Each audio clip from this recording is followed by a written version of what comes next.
Hello दोस्तों, तो अपन आज अपने फ्री फास्ट ट्रैक बैच के चैप्टर नंबर 3 पे पहुंच चुके हैं ऑडिट के। वापस एक और बार क्लियर कर दूं, हर बार क्लियर करता हूं कि मेरा क्या फोकस रहेगा। मेरा फोकस एक ऑडिट में समझाने का तो रहेगा, वो ठीक है, पर मेरा मेन फोकस साथ में रहेगा रटवाने का। मैंने पहले भी कहा था, रटवाने की जिम्मेदारी मुझ पे छोड़ देना। कैसे रटाना है, किस ट्रिक से रटवाना है, वो मेन फोकस मेरा रहेगा। तो अपन बिना टाइम वेस्ट करे चलो शुरू करते हैं। ओके, तो we are at chapter number 3, that is risk assessment and internal control. तो सबसे पहले अपन आते हैं रिस्क असेसमेंट पे। इसकी डेफिनेशन, रिस्क असेसमेंट की डेफिनेशन, रिस्क असेसमेंट मतलब होता क्या है? रिस्क असेसमेंट मतलब होता है रिस्क को असेस, मतलब ढूंढना। रिस्क को असेस करना मतलब रिस्क को ढूंढना। ऑडिटर प्रोसेस लगाएगा अपने रिस्क असेसमेंट प्रोसीजर रिस्क को ढूंढने के लिए। आप ऑडिट करने जा रहे हैं तो आपको और रिस्क को सबसे पहले असेस करना पड़ेगा ना, कि रिस्क कहां कहां हो सकती है। उसको आपको रिस्क को असेस करना पड़ेगा, ढूंढना पड़ेगा कि इस एरिया के अंदर रिस्क हो सकती है और इस एरिया के अंदर इस तरह की रिस्क हो सकती है। ये आप असेस करोगे, रिस्क को ढूंढोगे। तो assess the level of risk. तो यहाँ पे रिस्क किस किस तरह की होती है? Focuses on business environment, regulatory environment, मतलब बिजनेस इन्वायरमेंट के अंदर रिस्क हो सकती है, रेगुलेटरी इन्वायरमेंट में रिस्क हो सकती है। मतलब रेगुलेटरी इन्वायरमेंट रिस्क मतलब एग्जांपल कि आप कोई रूल्स एंड रेगुलेशन फॉलो नहीं कर रहे हो, तो वो रिस्क है बिजनेस के लिए। आप इनकम टैक्स टाइमली पेमेंट नहीं कर रहे हो, या आप पे कोई ऐसा, आप मनी लॉन्ड्रिंग एक्ट का कॉन्ट्रावेंशन कर रहे हो, तो रिस्क है। तो ये एक रिस्क है ऑडिटर के लिए, ठीक है। तो रिस्क असेसमेंट प्रोसीजर, तो risk assessment procedure is to assess the level of risk, ठीक है। अब ऑडिट रिस्क क्या होता है? Audit risk is a risk. अब ये नॉर्मल सोचो, ऑडिट में तुम्हारा रिस्क क्या होगा? अगर तुम ऑडिट करने जा रहे हो तो तुम्हारी ऑडिट का क्या रिस्क होगा? भाई ऑडिट का यही रिस्क होगा कि अगर फाइनेंशियल स्टेटमेंट में कोई फ्रॉड है, कोई गलती है और मैं उसको ढूंढ नहीं पा रहा हूं, मैं बोलूंगी नहीं भाई, मैंने तो clean chit they the financial statement को कि नहीं भाई सब कुछ सही है, कोई भी गलती नहीं है, तो वो ऑडिट रिस्क हो गई। ऑडिट में मेरे रिस्क हो गई कि मैंने फाइनेंशियल स्टेटमेंट गलत होते तक भी मैंने बोल दिया कि नहीं यार ये तो सही है, मैंने बोल दिया कि सही है, पर असली में क्या था? वो गलत। तो केवल रिस्क क्या होगी कि जब financial statement materially miss stated था, पर मैं फिर भी बोल रहा हूं कि नहीं ये सही है, मतलब मेरा ओपिनियन रॉन्ग हो गया, मेरा ओपिनियन इनअप्रोप्रिएट हो गया, मेरा ओपिनियन इनअप्रोप्रिएट हो गया। और अगर ऐसा हो कि फाइनेंशियल स्टेटमेंट में रिस्क नहीं थी, फाइनेंशियल स्टेटमेंट में रिस्क नहीं थी, पर मैंने फिर भी बोला कि इसके अंदर रिस्क है, पर मैंने फिर भी बोला कि रिस्क है, असली में तो नहीं थी, पर मैंने, मतलब सॉरी, असली में तो फाइनेंशियल स्टेटमेंट सही थे, पर मैंने फिर भी बोला कि नहीं फाइनेंशियल स्टेटमेंट गलत है, ये कंप्लाई नहीं कर रहे, पेमेंट फेयर नहीं कर रहे, तो क्या ऑडिट रिस्क है? नहीं, तो ऑडिट रिस्क नहीं है। इससे स्टेक होल्डर को ज्यादा नुकसान नहीं होना कंपेरेटिवली, ठीक है, तो ये ऑडिट रिस्क नहीं है। यहाँ पे रिस्क की डेफिनेशन क्या दी हुई है? Inappropriate audit opinion on a FS that are materially misstated। जो फाइनेंशियल स्टेटमेंट मटेरियली मिसस्टेटेड है, जो फाइनेंशियल स्टेटमेंट मटेरियली मिसस्टेटेड है, मैं वहां पे अपना इनअप्रोप्रिएट ऑडिट ओपिनियन दे रहा हूं, मैं ऑडिट ओपिनियन गलत दे रहा हूं। मतलब असली में तो फाइनेंशियल स्टेटमेंट क्या है? मिसस्टेटेड है, मतलब मेरा गलत ओपिनियन क्या हो रहा है? मतलब मैं बोल रहा हूं कि नहीं भाई फाइनेंशियल स्टेटमेंट तो सही है। मैं risk of expressing inappropriate audit opinion, risk of expressing inappropriate audit opinion when financial statement is materially misstated, ठीक है। तो अब आप देखो कि सबसे पहले जो आप रिस्क ढूंढोगे वो कहां ढूंढोगे? रिस्क छोटी छोटी जगह ढूंढोगे या पूरा फाइनेंशियल स्टेटमेंट एज होल देखोगे? फाइनेंशियल स्टेटमेंट के अंदर बहुत सारे लाइन आइटम होते हैं, रेवेन्यू भी होता है, एक्सपेंस भी होता है, असेट भी होती है, लाइबिलिटी भी होती है। असेट में डेटर भी होता है, लाइबिलिटी में क्रेडिटर भी होता है, बहुत छोटी छोटी चीजें होती है। तो अब आप रिस्क किधर ढूंढोगे? Financial statement as a whole या फिर एक छोटे छोटे असर्शन पे? तो भाई मैं जो जो रिस्क देखूंगा वो दोनों तरफ देखूंगा, financial statement as a whole मतलब ओवरऑल लेवल पे भी देखूंगा, और छोटे छोटे अकाउंट बैलेंस मतलब असर्शन लेवल पे भी देखूंगा। असर्शन मतलब एक छोटे छोटे अकाउंट बैलेंस या फिर छोटा कोई भी एलिमेंट फाइनेंशियल स्टेटमेंट का, कहीं पे भी छोटी जगह रिस्क। मेनली आप असर्शन को मान के चलो किसी अकाउंट लेवल पे रिस्क। एक तो होता है फाइनेंशियल स्टेटमेंट लेवल पे रिस्क और एक होता है केवल अकाउंट लेवल पे रिस्क। तो मैं रिस्क जो देखूंगा वो दोनों देखूंगा, ओवरऑल लेवल पे मतलब पूरे फाइनेंशियल स्टेटमेंट लेवल पे, और एक असर्शन लेवल पे, एक नॉर्मल अकाउंट लेवल पे भी देखूंगा। अब ऑडिट रिस्क के होते हैं कुछ कंपोनेंट, ऑडिट रिस्क के होते हैं कुछ कंपोनेंट। मतलब मैं आपको समझाता हूं एग्जांपल दे के, समझो। Audit risk is equal to risk of material misstatement multiply detection risk. Audit risk जो होती है ना, दो चीजों का कॉम्बिनेशन होती है, risk of material misstatement multiply detection risk. Sir risk of material misstatement क्या होता है, डिटेक्शन रिस्क क्या होता है? सबसे पहले मैं बता रहा हूं, रिस्क जो होती है ऑडिट के मतलब फाइनेंशियल स्टेटमेंट के अंदर, वो एक रिस्क ऑलरेडी प्रेजेंट है उसके अंदर। फाइनेंशियल स्टेटमेंट के अंदर रिस्क है, तो ऑडिट में क्या रिस्क हो गई? पहले से ही फाइनेंशियल स्टेटमेंट के अंदर रिस्क है, कोई भी फाइनेंशियल स्टेटमेंट है इसके अंदर कोई अमाउंट गलत डला हुआ है, कोई अमाउंट गलत डला हुआ है, तो ये जो अमाउंट गलत डला हुआ है वो है risk of material miss statement. अब पर मैं ऑडिटर हूं, मेरा क्या काम है, मैं ऑडिटर हूं, मेरा क्या काम है, मेरा काम है रिस्क को ढूंढना। तो मैं ऑडिट कर रहा हूं, मैं क्या कर रहा हूं, मैं ऑडिट कर रहा हूं। मैंने पूरी ऑडिट कर ली, मैंने पूरी ऑडिट कर ली, फिर भी मैं रिस्क को ढूंढ नहीं पाया कि रिस्क किधर थी, और ये रिस्क मेरे, ये वाला जो गलत अमाउंट था वो मेरी नजरों से छूट गया। मैंने तो सर्टिफाई कर दिया कि नहीं सब कुछ सही है, तो डिटेक्शन रिस्क हुई नहीं हुई। मैं गलती को, मतलब एरर और फ्रॉड को डिटेक्ट नहीं कर पाया, मैं और एरर और फ्रॉड को डिटेक्ट नहीं कर पाया, तो ये भी रिस्क है, एरर एंड फ्रॉड को डिटेक्ट नहीं कर पाया, तो ये हो गई डिटेक्शन रिस्क। कि एज एन ऑडिटर मैं डिटेक्ट नहीं कर पाया, तो वो मेरी डिटेक्शन रिस्क हो गई कि रिस्क है, वहां पे रिस्क एग्जिस्ट करती है, तो भी ऑडिटर उस रिस्क को डिटेक्ट नहीं कर पा रहा, वो हो गया डिटेक्शन रिस्क। और जो रिस्क फाइनेंशियल स्टेटमेंट के अंदर ऑलरेडी प्रेजेंट है, फाइनेंशियल स्टेटमेंट या फिर उनके कोई भी सिस्टम के अंदर ऑलरेडी प्रेजेंट है, वो है risk of material misstatement. ठीक है, तो अब risk of material misstatement भी दो होते हैं, risk of material misstatement भी दो होते हैं। Risk of material misstatement, risk of material misstatement मतलब anti risk that material misstatement में exist in FS before start of audit. मैंने बोला था उसके अंदर एफएस के अंदर पहले से अमाउंट गलत था, ऑडिट करने के पहले ही एफएस के अंदर अमाउंट गलत था, तो वो रिस्क पहले से, risk that material misstatement exist in financial statement before starting of audit. तो risk of material misstatement भी दो तरह के होते हैं, inherent risk multiply control risk. Audit risk क्या होती है, ROMM multiply detection risk, ROMM multiply detection risk. और जो रोमम होता है, रोमम भी दो तरह का होता है, एक तो इनहेरेंट रिस्क और एक कंट्रोल रिस्क। अब इन दोनों में क्या डिफरेंस होता है इनहेरेंट रिस्क और कंट्रोल रिस्क के अंदर? भाई इनहेरेंट रिस्क तो ऐसी होती है कि अगर फाइनेंशियल स्टेटमेंट में कोई भी गलती है, फाइनेंशियल स्टेटमेंट में कोई भी गलती है जो इनहेरिटेड है, कि मतलब आप एक चीज समझो, रिस्क होना हर जगह नॉर्मल बात होती है, एक नॉर्मल रिस्क हर जगह होती है। अगर आप एक मोबाइल इंडस्ट्री लोगे तो आप उसको, आप चाहे कितने भी कंट्रोल लगा लो, आप एक तरह की रिस्क को प्रिवेंट नहीं कर पाओगे। क्या रिस्क है मोबाइल इंडस्ट्री में? हर बार टेक्नोलॉजी चेंज होगी, हर बार टेक्नोलॉजी चेंज होगी। अगर आप टेक्नोलॉजी, जैसे ही आपने कितना सारा स्टॉक बना लिया, सब कुछ बना लिया, पर दूसरी कंपनी कोई नई टेक्नोलॉजी के साथ आ गई, तो आपकी सारी की सारा जो भी मेहनत था सब कुछ खत्म, सारा का सारा मोबाइल का स्टॉक आपको फेंकना पड़ जाएगा, मतलब कोई नहीं खरीदेगा उसको। तो ये टेक्नोलॉजी ऑब्सोलेंस की रिस्क थी। इस रिस्क को आप कम कर सकते हो क्या? भाई पॉसिबल ही नहीं है। मैं चाहे कितने भी कंट्रोल लगा लूं, इस रिस्क को मैं कंट्रोल नहीं कर सकता, कितने भी कंट्रोल लगा लूं, इस रिस्क को मैं कंट्रोल नहीं कर पाऊंगा। तो एक इनहेरिटेड रिस्क थी, हर कंपनी के अंदर, हर इंडस्ट्री के अंदर एक इनहेरिटेड रिस्क होती है जिसको मैं कंट्रोल से प्रिवेंट नहीं कर पाऊंगा।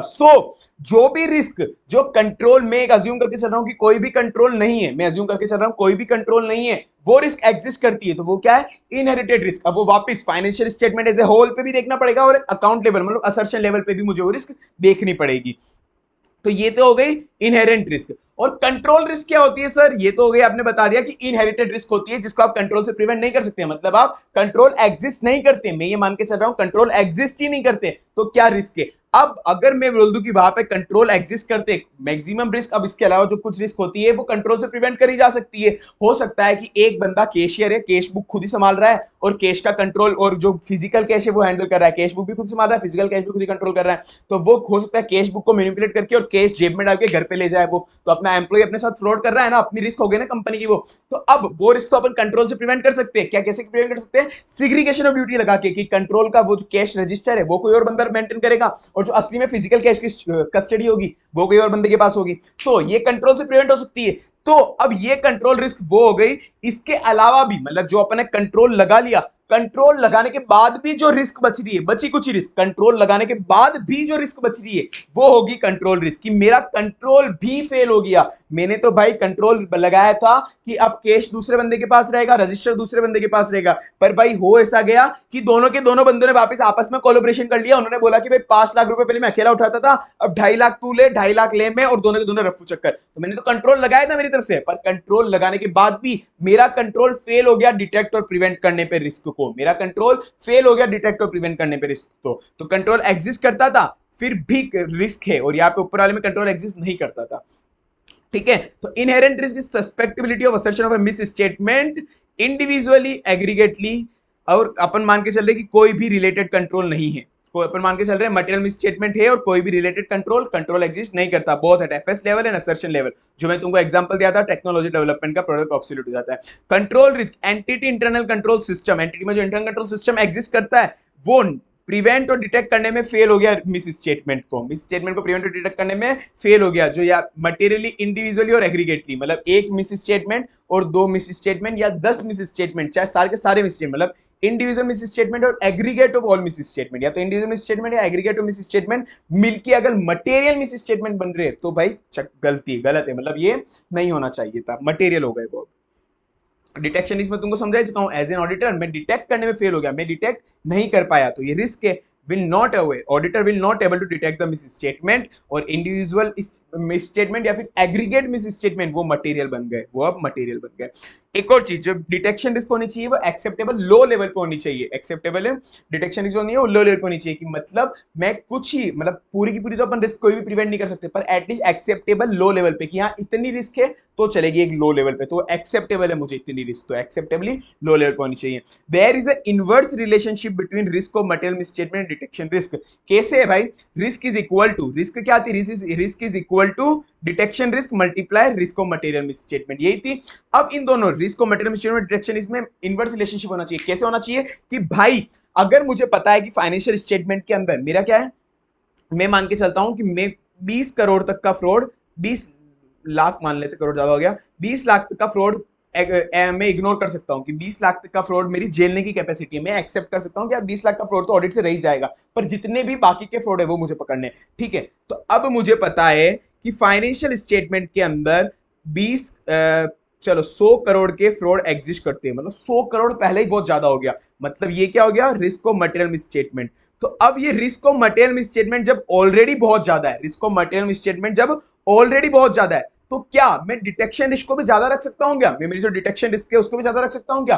कि मैं अब 100 करोड़ में भी मेरी डिटेक्शन में बिल्कुल इजी वे से डिटेक्ट ही नहीं कर रहा, जान कुछ डिटेक्ट नहीं कर रहा, बहुत कैजुअली ऑडिट कर रहा हूं, डिटेक्शन रिस्क को मैं ज्यादा रख सकता हूं क्या? अगर मैं डिटेक्शन रिस्क को ज्यादा रखा मतलब मैं मिस स्टेटमेंट डिटेक्ट नहीं कर पाऊंगा, मतलब मिस स्टेटमेंट डिटेक्ट नहीं कर पाऊंगा। 100 करोड़ में से मैं हो सकता है केवल 40 करोड़ ही डिटेक्ट कर पाऊं, तो रिमेनिंग 80 करोड़ की रिस्क बच गई। तो मुझे डिटेक्शन रिस्क कम कर रखनी पड़ेगी, कम रखनी पड़ेगी मतलब मुझे सारे के सारे फ्रॉड वगैरह मुझे पकड़ने पड़ेंगे, सारे के सारे फ्रॉड वगैरह मुझे पकड़ने पड़ेंगे, कोई भी फ्रॉड वगैरह मैं छोड़ नहीं सकता। तो अगर मुझे पता है रिस्क ऑफ मटेरियल मिसस्टेटमेंट ज्यादा है तो मुझे डिटेक्शन रिस्क कम रखनी पड़ेगी, रिस्क ऑफ मटेरियल मिसस्टेटमेंट ज्यादा है तो डिटेक्शन रिस्क कम रखनी पड़ेगी। तो ऐसा ये हो गया इनके बीच में इनवर्स रिलेशनशिप, कि एक रिस्क पहले ही ज्यादा है तो मैं दूसरी रिस्क को ज्यादा नहीं रख सकता, दूसरी रिस्क को मुझे कम करनी पड़ेगी। कि हाँ ठीक है रोमम मेरे हाथ में नहीं है, वो तो चलो एंटिटी के हाथ में, पर डिटेक्शन रिस्क तो मेरे हाथ में है ना, ऑडिटर के हाथ में, वो जितने अच्छे से ऑडिट करेगा उतनी डिटेक्शन रिस्क कम होगी। चलो अब next, assertion, type of assertion used by auditor to consider different type of potential misstatement. कौन कौन सा असर्शन ऑडिटर यूज करता है मिस स्टेटमेंट ढूंढने के लिए? असर्शन क्या होते हैं? असर्शन वो चीज होती है जो मैनेजमेंट से एक ऑडिटर पूछता है, कुछ चीजें होती है जो मैनेजमेंट से ऑडिटर कंफर्म कराता है, वो चीजें होती है। अब मैनेजमेंट से कंफर्म कराएगा या फिर वो खुद चेक करेगा कि ये चीज एग्जिस्ट करती है। अब जैसे हर एक चीज पे ट्रांजेक्शन होना चाहिए, ट्रांजेक्शन के ऊपर अलग असर्शंस लगते हैं, अकाउंट बैलेंस के ऊपर अलग असर्शन लगते हैं, सिमिलरली प्रेजेंटेशन डिस्क्लोजर पे अलग असर्शन लगते हैं।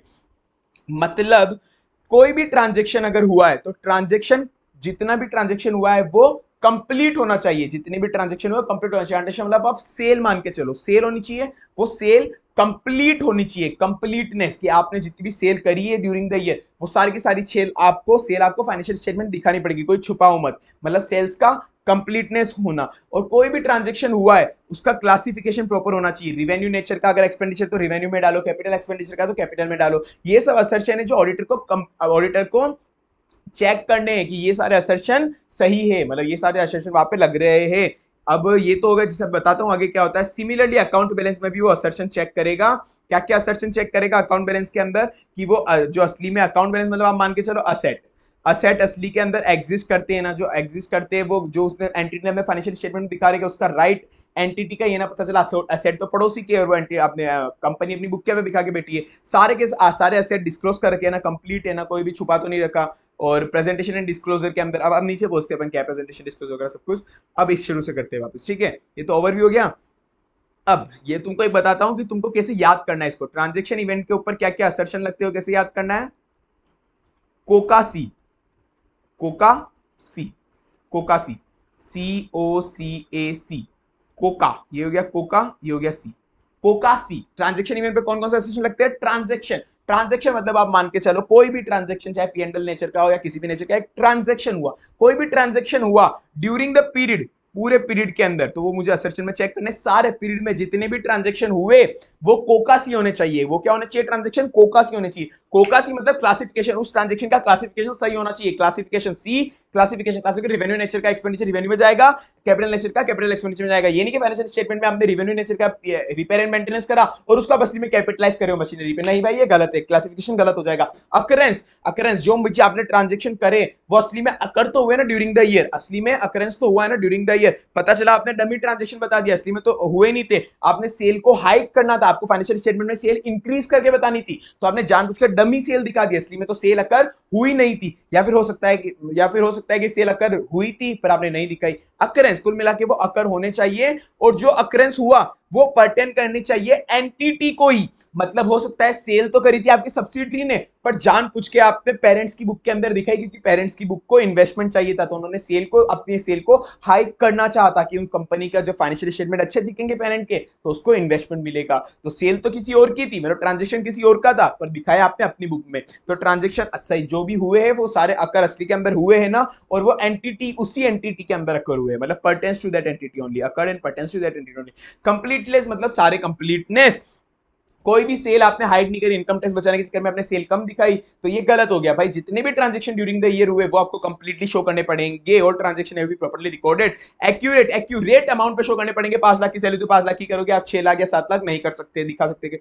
कट ऑफ का मतलब होता है कि जिस पीरियड के अंदर ट्रांजैक्शन हुए उसी पीरियड में दिखाना। हो सकता है आपको इस साल ट्रांजैक्शन हुआ है, पर आपको लगता है किसी भी रीजन से कि नहीं यार इस साल मुझे सेल कम रखनी है, अगले साल सेल ज्यादा रखनी है, तो जो मार्च के बिल आपके फटे होंगे वो मार्च 21 के बिल आपने अप्रैल 2022 के अंदर बुक कर लिए। वो मार्च 21 के बिल आपने अप्रैल 2022 में बुक कर लिए, जिससे आपका मार्च का मतलब 21 जो पहले पिछले साल था उसका टैक्स तो बच गया, और नेक्स्ट साल आपको टैक्स पे करना पड़े, नेक्स्ट साल आपको टैक्स देना है। हो सकता है नेक्स्ट साल कम टैक्स रेट लग रही हो, इसलिए आपने ऐसा कुछ करा, या कोई किसी भी वजह से मैनिपुलेशन करा। तो ओवरऑल कट ऑफ मतलब जिस पीरियड में ट्रांजैक्शन हुआ उसी पीरियड के अंदर रिकॉर्ड करना है आपको, करेक्ट अकाउंटिंग पीरियड। तो कोका सी से क्लासिफिकेशन बहुत नॉर्मल है, ट्रांजैक्शन का क्लासिफिकेशन सही होना चाहिए। Transaction occurrence, transaction occurrence, classification occurrence completeness, classification occurrence completeness, A से एक्यूरेसी, सी से cut off. Classification occurrence completeness, A से एक्यूरेसी, सी से cut off. Classification occurrence completeness, A से एक्यूरेसी, सी से कट ऑफ।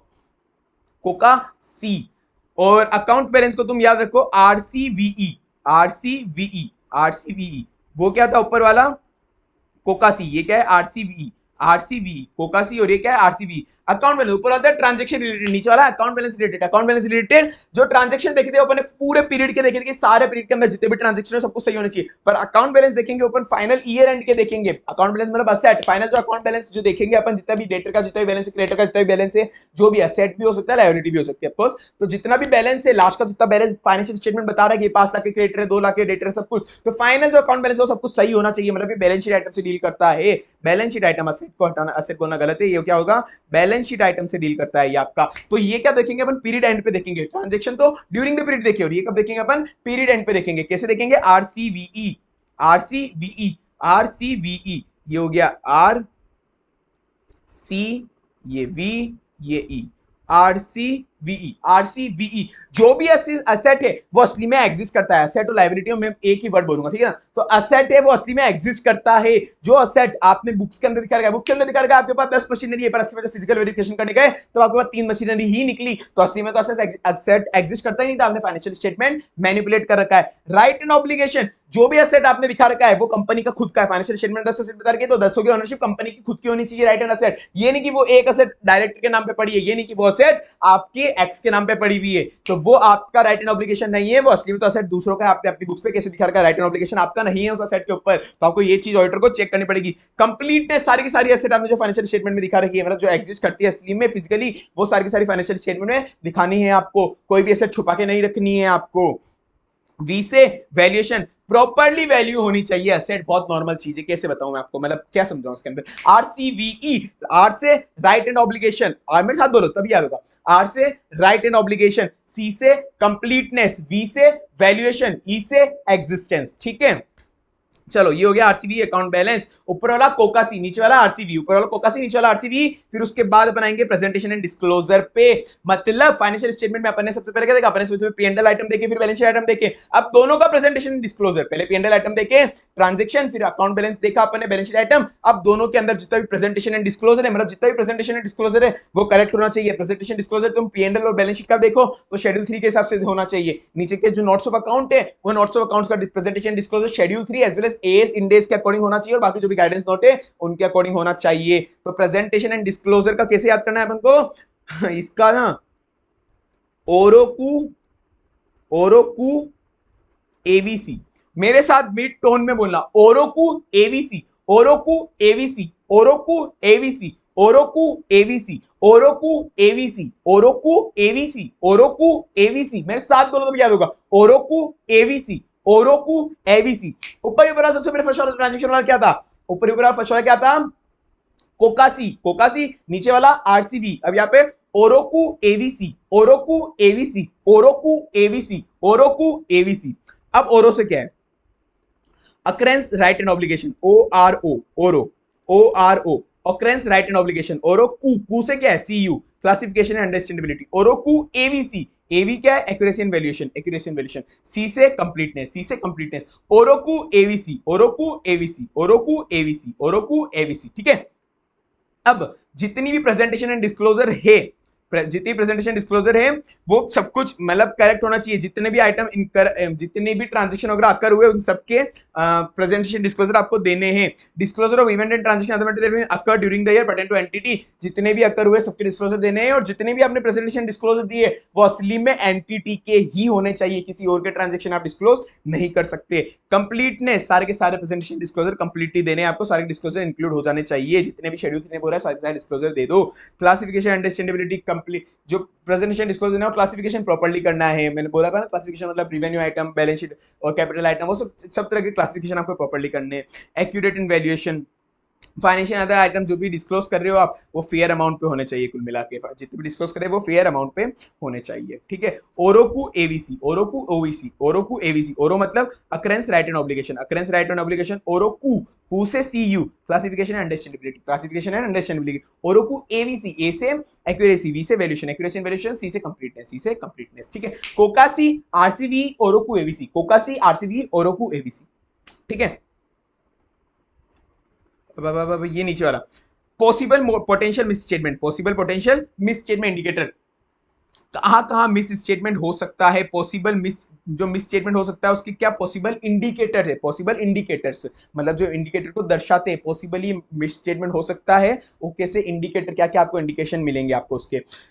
तो इसको सबसे पहले चारों को याद करने की ट्रिक, सबसे पहले अंदर का मटेरियल याद करने के लिए, अंदर का मटेरियल याद करने के लिए दो ट्रांजेक्शन चीज दिमाग में डाल लो, दो वर्ड दिमाग में डाल लो। दो वर्ड क्या याद करने, एक तो ट्रांजेक्शन वर्ड और एक source document word, transaction word और एक सोर्स डॉक्यूमेंट वर्ड, ठीक है। ट्रांजेक्शन और सोर्स डॉक्यूमेंट, और इसको याद करने के लिए तो बहुत नॉर्मल है, मिस स्टेटमेंट अगर एक भी मिला तो तुझे कंप्लीटली तेरी की दुनिया से उठा दूंगा, कंप्लीटली तेरी एग्जिस्टेंस खत्म कर दूंगा, तेरा रिकॉर्ड से, पूरी दुनिया के आके रिकॉर्ड से नाम मिटा दूंगा, काट दूंगा तुमको।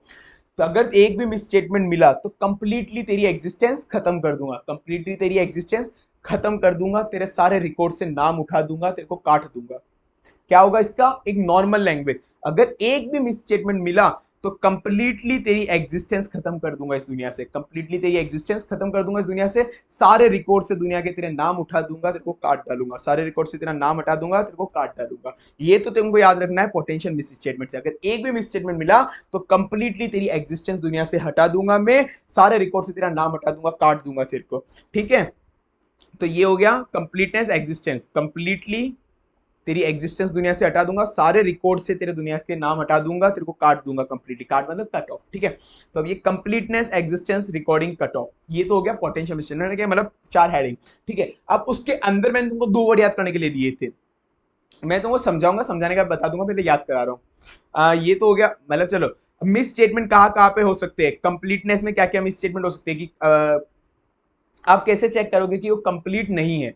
अपने ऊपर देखा था ना कि असर्शन में होना चाहिए कि कंप्लीटनेस होना चाहिए। तो अब आपको मिस स्टेटमेंट कब दिखेंगे कंप्लीटनेस? मिस स्टेटमेंट मुझे कंप्लीटनेस के अंदर जब दिखेगा जब कोई ट्रांजेक्शन हो गया हो पर मेरा एंटिटी में रिकॉर्ड नहीं हुआ है, वो ट्रांजेक्शन मेरे फाइनेंशियल स्टेटमेंट रिकॉर्ड नहीं हुआ हो। कोर सोर्स डॉक्यूमेंट, कोई डॉक्यूमेंट इशू हुआ हो पर मेरे जो फाइनेंशियल स्टेटमेंट में था वो वहां पे शो नहीं कर रहा हो। कोई सोर्स डॉक्यूमेंट या ट्रांजेक्शन हुआ हो पर मेरे सिस्टम में उसको कैप्चर नहीं करा, मतलब कंप्लीटनेस यहाँ पे पूरी नहीं हो पा रही है। ट्रांजेक्शन हुआ, सोर्स डॉक्यूमेंट हुआ पर मेरा सिस्टम उसको पकड़ नहीं पा रहा है। एग्जिस्टेंस मतलब असली में कोई चीज एग्जिस्ट करती ही नहीं थी तो भी मैंने फिर फाइनेंशियल स्टेटमेंट में दिखा रखी है। उस तरह की चीजें असली में मेरे फाइनेंशियल स्टेटमेंट में रिकॉर्डिंग सही नहीं हुई, सही अमाउंट की रिकॉर्डिंग नहीं हुई। कट ऑफ प्रोसीजर में मेरी क्या मिस स्टेटमेंट होगी कि इस साल का अमाउंट अगले साल रिकॉर्ड हो गया, अगले साल का अमाउंट मैंने इसी साल रिकॉर्ड कर लिया, उस तरह की ये सब गलती है। तो अब मैंने यहाँ पे दो वर्ड याद करने के लिए दिए, ट्रांजेक्शन और सोर्स डॉक्यूमेंट। बस तुम्हारा सारा काम इसी से हो जाएगा, इसी से तुमको सारी लाइनें बनानी है, ट्रांजेक्शन और सोर्स डॉक्यूमेंट की। कोई भी ट्रांजेक्शन था कंप्लीटनेस के हिसाब से तुमको क्या बनाओगे, कॉमन सेंस लगाओ। कंप्लीटनेस में ट्रांजेक्शन और सोर्स डॉक्यूमेंट में तुम कैसे बना सकते हो? ट्रांजेक्शन हुआ था, मैंने क्या बोला, ट्रांजेक्शन हुआ था पर मैंने यहाँ पे रिकॉर्ड नहीं करा। सोर्स डॉक्यूमेंट इशू करा था पर मैंने यहाँ पे रिकॉर्ड नहीं करा। सोर्स डॉक्यूमेंट मेरा सिस्टम कैप्चर नहीं कर पाया। एग्जिस्टेंस के अंदर भी सेम, ट्रांजेक्शन असली के अंदर जो ट्रांजेक्शन था वो फिक्टिशियस ट्रांजेक्शन था। जो सोर्स डॉक्यूमेंट था मतलब एग्जिस्ट करता ही नहीं था असली के अंदर। एग्जिस्टेंस का मतलब यही तो, एग्जिस्ट करता ही नहीं था, मतलब कोई भी सोर्स डॉक्यूमेंट या ट्रांजेक्शन एग्जिस्ट करता ही नहीं था, फिक्टिशियस था। या फिर मैंने बड़ा चढ़ा के बता रखा था 1 लाख का ट्रांजेक्शन हुआ और असली में मैंने वहां पे फाइनेंशियल स्टेटमेंट 5 लाख का बता रखा था, तो 4 लाख का तो एग्जिस्ट करता ही नहीं था। तो उस तरह से तुमको इसको आंसर को बनाना। रिकॉर्डिंग मतलब कोई भी ट्रांजेक्शन का अमाउंट वगैरह गलत हुआ, सोर्स डॉक्यूमेंट इशू रिकॉर्ड नहीं हो पाया, या तो रिकॉर्ड हो ही नहीं पाया या अमाउंट गलत अमाउंट से रिकॉर्ड हो गया। ठीक है, कट ऑफ प्रोसीजर मैंने तुमको समझा ही दिया। तो अब कंप्लीटनेस, ट्रांजेक्शन आइडेंटिफाई नहीं हुआ, सोर्स डॉक्यूमेंट बना ही नहीं, ट्रांजेक्शन भी नहीं बना, सोर्स डॉक्यूमेंट भी नहीं बना, सोर्स डॉक्यूमेंट कैप्चर ही नहीं कर पाया। Existence fictitious transaction source document, और सोर्स डॉक्यूमेंट फिर ओवर स्टेटेड था, 5 लाख का ट्रांजेक्शन को मैंने 10 लाख का बता रखा था। ट्रांजेक्शन डुप्लीकेट था, सोर्स डॉक्यूमेंट डुप्लीकेट था, जो भी मतलब capture source document duplicated, invalid source document exist करता ही नहीं था, मैंने जबरदस्ती फिक्टिशियस आइटम बता रखे थे। सिमिलरली रिकॉर्डिंग करी नहीं, मतलब इनएक्यूरेट, या तो इनएक्यूरेटली करी या करी नहीं। ठीक है, cut off process transaction in one period, recorded in another period, ये ऐसे याद करना है। मतलब ट्रांजेक्शन और सोर्स डॉक्यूमेंट से, और यहाँ पे कंप्लीटली एग्जिस्टेंस हटा दूंगा तो दुनिया के रिकॉर्ड से काट दूंगा तुझको अगर कोई भी मिसस्टेटमेंट मिली तो। ठीक है, अब स्टेप्स ऑफ रिस्क आइडेंटिफिकेशन। अब क्या अपन पास steps of risk identification, steps of risk identification. Steps क्या होगी रिस्क आइडेंटिफिकेशन की? ऑडिटर है कोई अगर रिस्क आइडेंटिफिकेशन करना चाह रहा है तो उसकी क्या होगी रिस्क आइडेंटिफिकेशन की? इंपॉर्टेंट क्वेश्चन है भाई साहब, इंपॉर्टेंट क्वेश्चन में याद करना है अपन को।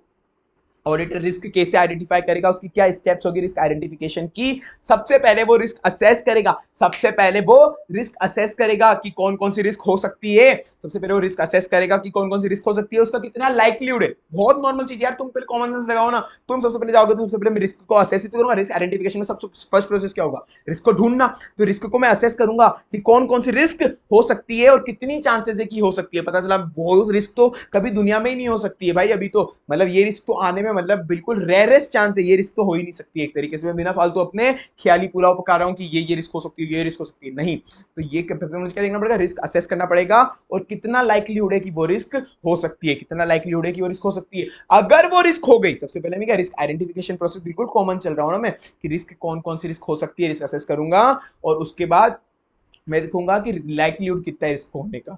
ठीक है, और अगर लाइक्लीहुड मुझे लगा कि नहीं लाइक्लीहुड ज्यादा है, लाइक्लीहुड ज्यादा है कि हाँ भाई ये रिस्क हो सकती है, रिस्क मुझे ढूंढ भी ली, रिस्क असेस करते हुए ढूंढ भी ली, लाइक्लीहुड भी ज्यादा है, अगर ये सब कंडीशन पूरी हो गई तो मुझे देखना पड़ेगा कि रिस्क अगर हो गई तो कितनों पे, कौन कौन सा असर्शन पे, कौन कौन सा असर्शन पे वो इंपैक्ट करेगी, कौन कौन सा असर्शन पे वो इंपैक्ट करेगी। ठीक है, कौन कौन सा असर्शन पे वो इंपैक्ट करेगी। यहां तक की कहानी हुई अभी तक अपनी खत्म, में आऊंगा ये पढ़ाऊंगा पढ़ूंगा, यहां तक की कहानी हुई खत्म, कौन कौन सा असर्शन को इंपैक्ट करेगी। अब उसके बाद ये तो मैंने कर लिया, उसके बाद मेरा मेन ध्यान किस पे रहेगा, मेरा मेन ध्यान रहेगा सिग्निफिकेंट रिस्क पे। मेरा मेन ध्यान किस पे रहेगा, सिग्निफिकेंट रिस्क पे। कि सिग्निफिकेंट, अब आपको देखना पड़ेगा कि कोई सिग्निफिकेंट रिस्क भी है क्या। सिग्निफिकेंट मतलब कोई भारी रिस्क, अगर कोई भारी सिग्निफिकेंट रिस्क है तो भाई वही भारी सिग्निफिकेंट रिस्क है तो मैनेजमेंट से जाके डिस्कस करो कि भाई भारी सिग्निफिकेंट रिस्क है ये, मैनेजमेंट से जाके उसका रिस्पॉन्स लो कि मैनेजमेंट सर आपका क्या कहना है इतनी सिग्निफिकेंट रिस्क पे। तो मैनेजमेंट बोलेगा कि भाई हमारे पास इंटरनल कंट्रोल है, हम इस रिस्क को प्रिवेंट कर सकते हैं, हमारे पास इंटरनल कंट्रोल है, हम इस रिस्क को प्रिवेंट करेंगे। तो हम बोलेंगे अबे गधे कहीं के, ये एक यूनिक नेचर की रिस्क है, ये एक यूनिक नेचर की रिस्क है और एक इनहेरिटेंट रिस्क है, इनहेरेंट रिस्क है, मतलब एक यूनिक नेचर की और इनहेरेंट रिस्क है, इस पे तेरा इंटरनल कंट्रोल काम नहीं आएगा। ये बहुत यूनिक रिस्क है और इनहेरेंट रिस्क है कि ये रिस्क तो होनी ही होनी है, बहुत यूनिक है और इनहेरेंट रिस्क है, तो इस पे तेरा इंटरनल कंट्रोल काम नहीं आएगा। चलो अब मैं एक बार वापस तुमको बता देता हूं। मैंने तुमको बोला सबसे पहले कि मैं क्या करूंगा, रिस्क को असेस करूंगा, फिर देखूंगा लाइक्लीहुड क्या है इस रिस्क का होने का, अगर असली में होने वाली है तो किस किस असर्शन को इंपैक्ट करेगी। Assess the significance of assess risk, assess the significance of assess risk, assess the significance of assess risk, मैं असेस करूंगा रिस्क को, ठीक है, असेस करूंगा मैं रिस्क को, चल जा भाई, असेस द रिस्क, ठीक है, असेस करूंगा मैं रिस्क को, क्योंकि क्या लाइक्लीहुड है रिस्क को होने का, अगर वो रिस्क होने वाली है तो किस किस असर्शन को इंपैक्ट करेगी, किस किस असर्शन को इंपैक्ट करेगी। Document the assertion that are affected, document करूंगा मैं उन असर्शन को जो जो इंपैक्ट करेंगे, और consider the impact of risk on each assertion, सबसे पहले मैं डॉक्यूमेंट कर लूंगा सारे असर्शन को जिन पर रिस्क होगी, और सबका इंपैक्ट मैं देखूंगा कि हर असर्शन पे क्या इंपैक्ट होने वाला है। और असर्शन क्या होते हैं जो अपने ऊपर ही पढ़ा था, completeness, existence, accuracy, validity, valuation, presentation, या अकाउंट बैलेंस के रिलेटेड या ट्रांजैक्शन के रिलेटेड या डिस्क्लोजर के रिलेटेड असर्शन होता है, ये तो मैंने तुमको ऊपर ही पढ़ा दिया था, तो ये तीनों असर्शन रिलेटेड पॉइंट हो गए। फिर मैंने कहा था एक सिग्निफिकेंट रिस्क देखूंगा, मैनेजमेंट का रिस्पॉन्स मांगूंगा कि कैसे आप रिस्क को रोकोगे, तो मैंने सिग्निफिकेंट रिस्क देखा, identify the degree of significant risk that require special attention, फिर उसके बाद मैं उस रिस्क के बारे में इंक्वायर करूंगा मैनेजमेंट से कि मैनेजमेंट सर आप इसको कैसे रोकोगे, वो बोल रहा है कि हमारा इंटरनल कंट्रोल है, इंटरनल कंट्रोल उसको प्रिवेंट कर लेगा, उसको मैं बोलूंगा गधे कहीं के, बहुत यूनिक नेचर की रिस्क है, इनहेरेंट रिस्क की तरह इंटरनल कंट्रोल प्रिवेंट नहीं कर पाएगा। तो consider the nature of internal control system in place, किस तरह का इंटरनल कंट्रोल सिस्टम है, क्या वो रिस्क को प्रिवेंट कर पाएगा या नहीं कर पाएगा, और consider any unique characteristic of risk, कोई भी यूनिक कैरेक्टरिस्टिक है क्या रिस्क का, और कोई भी एग्जिस्ट करती है क्या ऐसी पर्टिकुलर कैरेक्टर ऑफ रिस्क, मतलब कोई इनहेरेंट रिस्क का कोई एग्जिस्ट करती है क्या कंपनी के अंदर, जैसे हाई वैल्यू इन्वेंट्री है तो रिस्क ज्यादा होगा, कॉम्प्लेक्स और कॉन्ट्रैक्टिंग एग्रीमेंट वगैरह है तो रिस्क ज्यादा होगा, बहुत कॉमन बात है, बहुत कॉमन, ठीक है।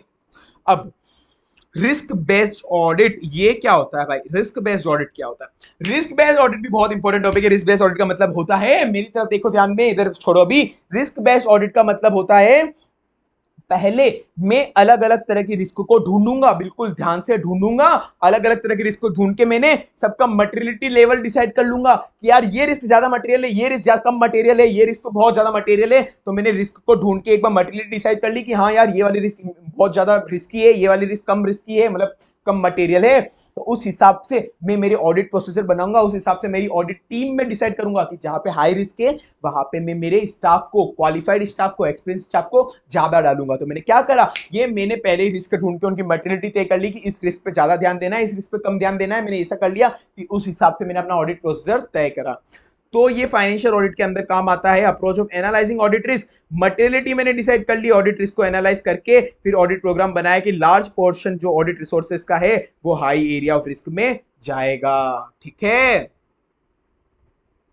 अब स्टेप्स क्या है आपके, एक क्वेश्चन पहले यहाँ पे दे मैंने, steps required to control the statutory audit risk based हो गए, मतलब ग्रेट रिस्क, जिस पे ज्यादा रिस्क है वहां पे आपको ऑडिट अच्छे से करनी है, इसके कौन कौन से स्टेप्स होते हैं, मतलब ये रिस्क बेस्ड ऑडिट की बात कर रहा है, इनडायरेक्ट क्वेश्चन घुमा रहा है आपको, ठीक है। तो अब रिस्क बेस्ड ऑडिट को आपको कैसे करना होता है, अपना मेन पर्पस क्या होता है, ऑब्टेन करना reasonable assurance that FS is free from error और फ्रॉड, ठीक है। तो obtain a material misstatement, then no material misstatement exists in fraud, either due to fraud or error in financial statement, ठीक है।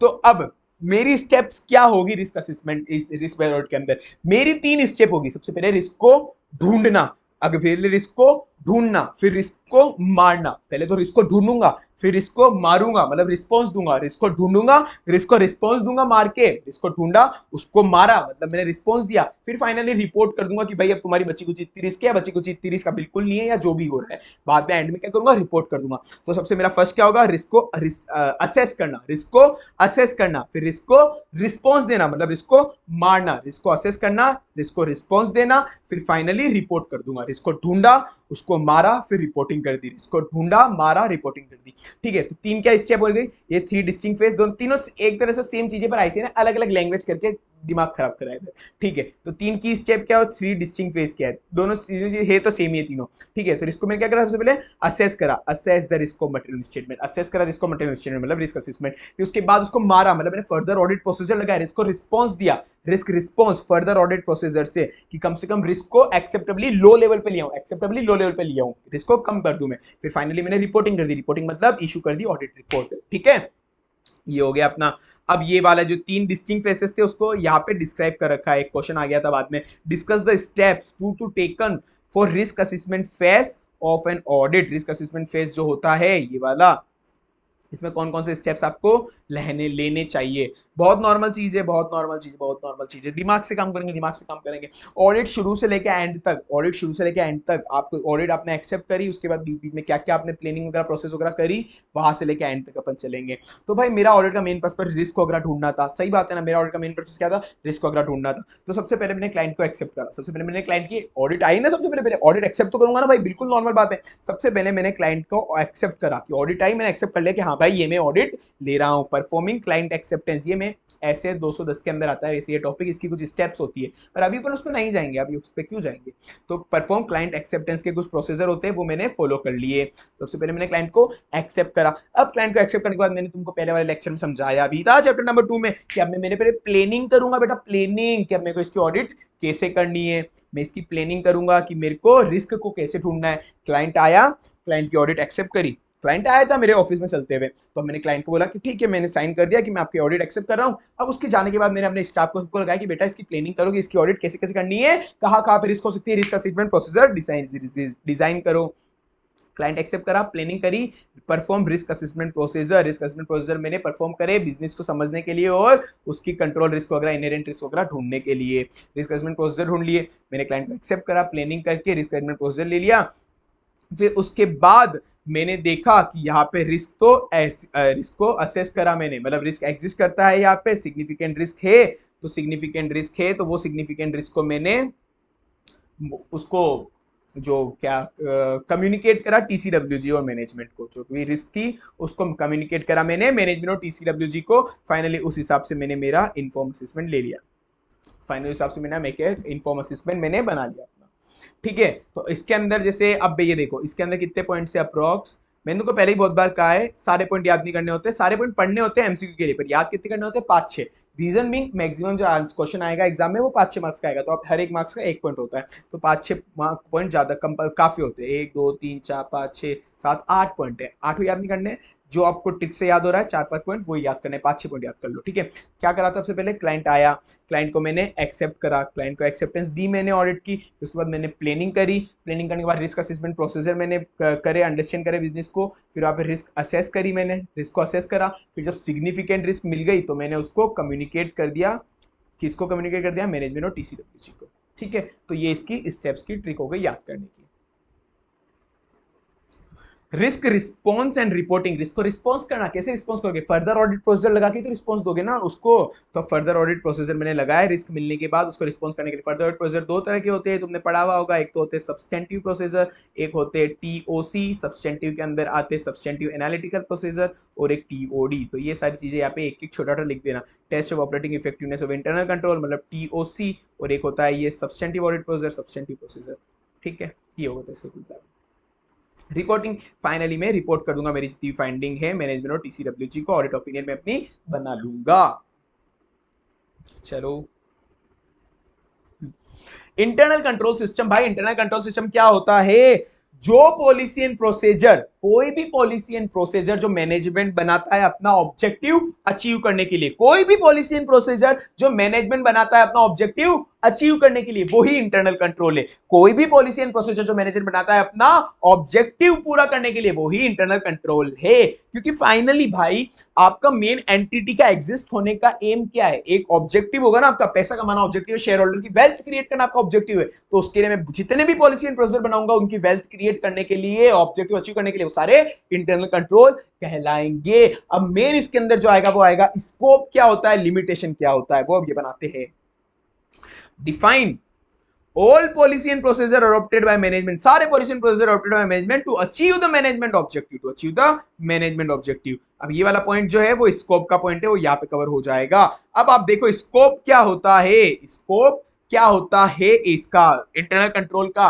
भाई इंटरनल कंट्रोल का scope क्या, पहले इंटरनल कंट्रोल सबको पता तो होगा वैसे, फिर भी चलो एक बार समझाता हूँ इंटरनल कंट्रोल क्या होता है। मैं जैसे तुमको एक एग्जांपल दिया था ऊपर कि भाई जहां जहां रिस्क है वहां पे मुझे इंटरनल कंट्रोल लगाना पड़ेगा, इंटरनल कंट्रोल लगाना पड़ेगा। इंटरनल कंट्रोल कैसे लगाया था मैंने, दो जनों के पास एक ही बंदे के पास कैश था, कैश बुक भी थी, एंट्री भी वही करता था, एक ही उसी बंदे के पास फिजिकल कैश की कस्टडी भी थी, तो इंटरनल कंट्रोल फेल हो जाएगा यहाँ पे। तो आपको कोई कंट्रोल लगाना पड़ेगा कि वो बंदा वरना बुक को मैनिपुलेट करके कैश निकालेगा, तो कोई कंट्रोल लगाओ। कंट्रोल क्या लगाया था मैंने, सिग्रीगेशन ऑफ ड्यूटीज कर दी थी। सिमिलरली कंट्रोल लगा सकते हैं अपन कंप्यूटर के अंदर, कंट्रोल लगा सकते हैं कंप्यूटर में। कंट्रोल कैसे लगाते हैं, पासवर्ड लगा देते हैं, वो अपना एक कंट्रोल हो गया। ये सब तुम इंटर में पढ़ के आए हुए हो, EISSM के अंदर मैं क्या पढ़ा हूं ये चीजें तुमको।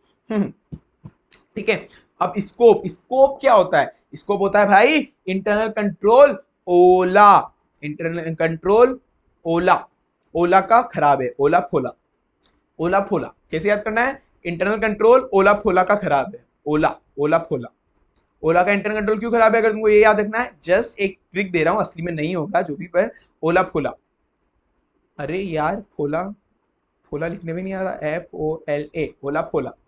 इंटरनल कंट्रोल किसका खराब है, ओला फोला का, ओला कंपनी। क्यों इंटरनल कंट्रोल खराब है, क्योंकि उसकी इतनी सारी इलेक्ट्रॉनिक व्हीकल फूट चुके हैं, मतलब उसका इंटरनल कंट्रोल सही नहीं था। बहुत ही गंदा लिंकिंग है, इसको लिंकिंग पे मत जाना, मैं हर कुछ बोल रहा हूँ, पर कुल मिला के इंटरनल कंट्रोल क्यों खराब है, ओला फोला का खराब है। क्यों खराब है, क्योंकि उसके इलेक्ट्रॉनिक व्हीकल बहुत सारे फूट गए।